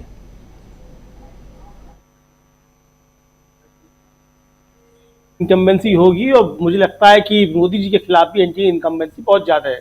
दूसरा, मोदी जी ने जो चालें चली हैं वो अब भले ही वसुंधरा राजे सिंधिया को टिकट दे दिया हो, उनके समर्थकों को टिकट दे दिया हो, लेकिन जिस तरीके से टिकट दिए हैं उससे संदेश साफ जा रहा है कि मोदी जी वसुंधरा राजे सिंधिया को निपटाना चाहते हैं। वसुंधरा राजे सिंधिया के जो करीबी समझे जाते हैं नरपत सिंह राजवी, उनको पहले टिकट काटा गया, फिर उनको भेज दिया गया चित्तौड़गढ़, जहाँ से वो पहले 3 बार विधायक रहे। अब वहाँ जो मौजूदा विधायक थे चंद्रभान सिंह आक्या, उनका भी बयान आया है कि जो वहाँ के प्रदेश अध्यक्ष हैं सीपी जोशी बीजेपी के, वो पहले एनएसयूआई में रहे हैं, तो उन्होंने जो है मुझसे खुन्नस निकाली है, ये आ गया है। और वहाँ जो है नरपत सिंह राजवी के खिलाफ और सीपी जोशी के खिलाफ खूब नारेबाजी वहाँ उनके हो रही है वहाँ चित्तौड़गढ़ में। तो ये आप समझ सकते हैं कि ये संदेश अब जाना शुरू हो गया कि वसुंधरा राजे सिंधिया को निपटाने का काम वहाँ मोदी जी कर रहे हैं, भले ही वो टिकट दे दिया गया हो, इसलिए ताकि अब ये भी हो सकता है राजीव जी कि वहां से वसुंधरा राजे सिंधिया के जिन समर्थकों को टिकट दे दिया है वो तो जीत के आ जाए, और बाकी भारतीय जनता पार्टी के लोग जिनको मोदी जी चाहते हैं वो सब हार गए, ये भी हो सकता है। तो उस समय देखने वाली स्थिति जो बड़ी जो है वो गजब तरीके की होगी। दूसरा बात यह है कि जो टीवी के सर्वेस की बात की जा रही है, एक टीवी चैनल ने सर्वे दिखाया है कि भारतीय जनता पार्टी स्पष्ट बहुमत के साथ वहां सरकार बना रही है राजस्थान में। लेकिन मजे की बात यह है राजीव जी कि जब बीजेपी जीत रही होती है तो फोटो लगता है मोदी जी का, लेकिन उस सर्वे में लगा हुआ है फोटो जेपी नड्डा का। तो यानी चुनाव के बाद पोस्टर किसके फटने हैं वो पहले से तैयार कर दिए गए हैं उस सर्वे में भी। तो आप समझ सकते हैं कि राजस्थान की स्थिति क्या है, ये जो है साफ संकेत मिल रहा है। तो मोदी जी ने अपने पोस्टर उतरवा लिए पहले से ही, जेपी नड्डा जी के लगवा दिए हैं। तो 3 दिसंबर को जब पोस्टर फटेंगे तो मोदी जी के नहीं फटेंगे, उसके बाद कोई जो है कोई ये नहीं कह सकेगा मोदी जी के पोस्टर फटेंगे तो जेपी नड्डा जी के फटेंगे। ये कुल मिलाकर के संकेत राजीव जी आ रहा है। तो आप समझ सकते हैं तीनों राज्यों की स्थिति क्या है। मध्य प्रदेश की बहुत विस्तृत जो है राकेश पाठक जी ने और हमारे गजेंद्र निंगले जी थे उन्होंने वहां से बता ही दिया, तो छत्तीसगढ़ से दीपक जी बता ही रहे सब कुछ मिलाकर के। तो जो परिस्थितियां अब दिख रही हैं, मुझे लगता है कि मोदी जी ये तय कर चुके हैं कि पैकअप करना है तो इन 5 राज्यों के जरिए यहीं से पैकअप करने की शुरुआत की जाए और लौट के शायद गुजरात जाए या पहाड़ों पर जाए, जहां भी उनको जाना हो जाए, वो उनका मसला है, हमारा मसला नहीं है किसी का। हम एक समीक्षा कर रहे हैं कि वो कहाँ जाना चाहते हैं, वो उनका मसला है। लेकिन जो चीजें सामने निकल करके आ रही हैं ये टिकट घोषणाओं की बात, उसमें अब साफ लग रहा है कि भारतीय जनता पार्टी पैकअप करने की तैयारी कर चुकी है और मोदी जी ने जो है वो जेपी नड्डा जी पोस्टर फड़वाने का इंतजाम कर दिया है। शकील अख्तर जी, जब लौट के जाने की बात अमलेंदु उपाध्याय जी कह रहे हैं तो एक बात ध्यान में आ रही है, थोड़ा सा लाइट मूड में, लेकिन बहुत इंपॉर्टेंट इसलिए भी क्योंकि आज उन्होंने रिश्तेदारी बता दी ज्योतिरादित्य सिंधिया के साथ गुजरात की, और महल में गए थे और स्कूल महल के स्कूल के कार्यक्रम में गए थे। ये जो रिश्तेदारी है ये रिश्तेदारी बाद भी चलने वाली है क्या? मतलब इस पूरे अगर कल को परिस्थितियां बदलती हैं उसके बाद भी चलती हुई दिखाई दे रही हैं। ज्योतिरादित्य सिंधिया इधर आ जाएंगे इस खेमे में जहां राहुल गांधी कह रहे हैं कि यहाँ एंट्री अब नहीं हो सकती है, खैर एक लाइट मोड में ये सवाल कर रहा था, लेकिन बहुत महत्वपूर्ण सवाल ये है कि अगर मोदी जी के प्रति भी एंटी इनकम्बेंसी हो तो ये 5 राज्यों के अलावा 2024 का चुनाव भी बहुत मुश्किल होता हुआ दिखाई दे रहा है। क्या माना जाए इसको? बिल्कुल सही कह रहे हैं आप। देखिए, इसका एक सबसे बड़ा उदाहरण आज आप जबलपुर में देख सकते हैं। आज की तारीख में मोदी जी अगर किसी व्यक्ति को राजनीति में थोड़ा सा आगे बढ़ा रहे हैं तो वो भूपेंद्र यादव है। हर जगह भूपेंद्र यादव का महत्व लगातार बढ़ता चला जा रहा है और ये बात जबलपुर के लोग भी जानते हैं, जबलपुर के भाजपा कार्यकर्ता भी जानते हैं, भाजपा के नेता भी जानते हैं। वहाँ उनके साथ खुद व्यक्तिगत भूपेंद्र यादव के साथ झूमाझटकी हुई है। उनके गनमैन के साथ तो जो हुआ वो तो हुआ ही है, आपने दिखाया है, लेकिन जो वहाँ से खबर आ रही हैं खुद भूपेंद्र यादव को वहाँ पे कार्यकर्ताओं ने पकड़ लिया और ये बहुत ही गंभीर मामला है। लेकिन उसके बाद भी लगता नहीं है कि वहाँ किसी के खिलाफ कार्रवाई हो सकेगी। वहाँ मुख्यमंत्री शिवराज सिंह चौहान के खिलाफ, BD शर्मा के खिलाफ, भूपेंद्र यादव के खिलाफ जमकर हंगामा हुआ, नारेबाजी हुई जी। और जहाँ तक आप ग्वालियर की बात कर रहे हैं तो ग्वालियर में मोदी जी तो जहाँ भी जाते हैं उस जगह से अपना रिश्ता जोड़ते ही हैं, लेकिन आज की तारीख में ज्योतिरादित्य सिंधिया को मोदी जी की बहुत सख्त ज़रूरत है। और वो सिर्फ इसलिए है कि वो मोदी जी से बार बार कह रहे हैं कि प्लीज़ मुझे चुनाव लड़ने पर मजबूर न करें, मैं इस वक्त चुनाव लड़ने की स्थिति में नहीं हूँ। जो गुना की सीट छोड़ी गई है उस सीट को लेकर ग्वालियर में आज दिन भर यही चर्चा रही कि क्या यहाँ से ज्योतिरादित्य सिंधिया को चुनाव लड़वाया जाएगा, और अगर लड़वाया जाएगा तो क्या वो इस सीट को निकाल सकेंगे। ये एक बहुत बड़ा सवाल है, क्योंकि आज की तारीख में ग्वालियर चंबल संभाग में बीजेपी की हालत बहुत ज़्यादा ख़राब है। अभी जो वहाँ पे टिकट नहीं दिए गए, जो अटल बिहारी वाजपेयी के सगे भांजे हैं अनूप जी का वहाँ बड़ा काम रहा है। अनूप मिश्रा जो हैं वो एक ऐसे नेता रहे हैं कि जिस सबके साथ मिलके चलते थे, लोगों से संपर्क रखते थे और वो बड़ी दिनों से तैयारी कर रहे थे, उन्हें नहीं दिया। इसके अलावा जो है वहाँ पे यशोधरा राजे का एक बहुत बड़ा मुद्दा है कि यशोधरा राजे को विड्रॉ करना पड़ा खुद को। वो जानती थी कि मुझे टिकट नहीं मिलेगा जी। तो ऐसी स्थिति में ज्योतिरादित्य सिंधिया को आज बहुत सख्त ज़रूरत है मोदी जी की। और जब ग्वालियर आए थे तो ज्योतिरादित्य जी उनसे यही कह रहे होंगे कि प्लीज़ मुझे इस बार आप चुनाव नहीं लड़वाइए, नहीं तो मेरी स्थिति बहुत ख़राब हो जाएगी, मेरे लिए सीट निकालना बहुत मुश्किल हो जाएगा। जी बिल्कुल बिल्कुल ऐसा हो सकता है। चलिए क्लोजिंग कमेंट, इस प्रोग्राम को ख़त्म करते हैं। अजय शुक्ला जी, आपसे क्लोजिंग कमेंट समझना चाहता हूं आपके ज़रिए कि लिख भी रहे हैं हम, चुनावी मैदान में दिग्गजों की भरमार, अब की बार किसकी सरकार, किसकी बनेगी सरकार, क्या कहें हम 5 राज्यों को, आप क्या कुछ देख रहे हैं? देखिए, जिस तरीके से मैं देख रहा हूं राजू जी, मुझे लगता है, जैसा कि अभी मुझे लगता है प्रोफेसर साहब कह रहे थे कि मैं लगभग मुतमईन हूं, तो इन 3 राज्यों में तो सभी लोग कह रहे हैं। इसके अलावा मुझे तेलंगाना में भी कांग्रेस की सरकार ही नजर आती है। हालांकि मुझसे ज्यादा समझ वहां की बैठे हुए हैं सीनियर जर्नलिस्ट। तो मुझे जितना अपने सोर्सेस से और लोगों से, कुछ ऑफिसर्स से और सबसे वहां का फीडबैक मिल रहा है, वो कांग्रेस के लिए बड़ा पॉजिटिव मिल रहा है और बहुत अच्छा मिल रहा है कि कांग्रेस के प्रति इस बार लोग बहुत गंभीरता से सोच रहे हैं।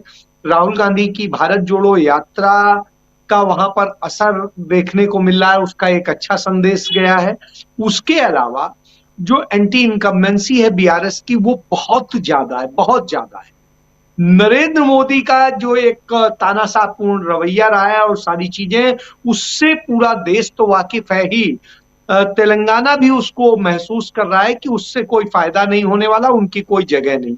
तो इस तरह से उसने सभी को किनारे करने का जनता ने सोचा है, जिस तरह का वहां मूड समझ में आ रहा है। और वो मूड समझ में आ रहा है कि इस बार वहां पर भी कांग्रेस का एक जो डिफरेंशिएटर की बात कर रहे थे प्रोफेसर साहब, तो डिफरेंशिएटर कांग्रेस वहां पर दिखाई देती है।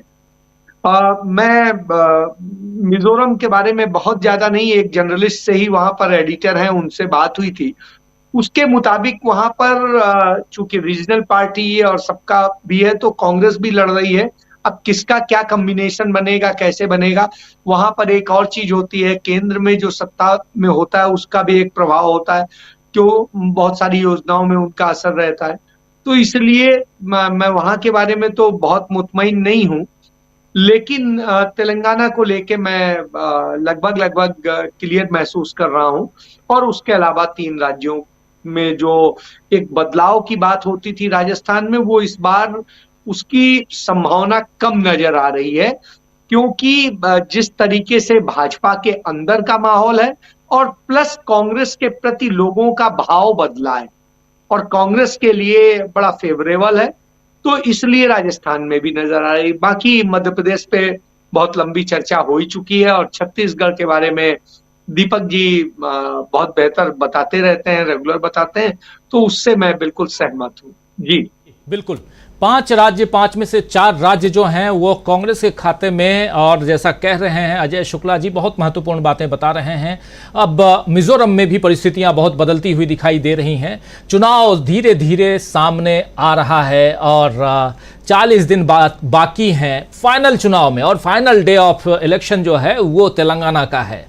तेलंगाना से हमारे साथी वरिष्ठ पत्रकार नईम वजाहत साहब जुड़े हुए हैं और वहाँ की जो ज़मीनी हकीकत है वो बता रहे थे, आप सबने सुना ही। राहुल गांधी को 3 दिनों तक देखा, अभी बहुत सारे नेता वहाँ भी पहुँचेंगे, उन सब की बातें हम करेंगे।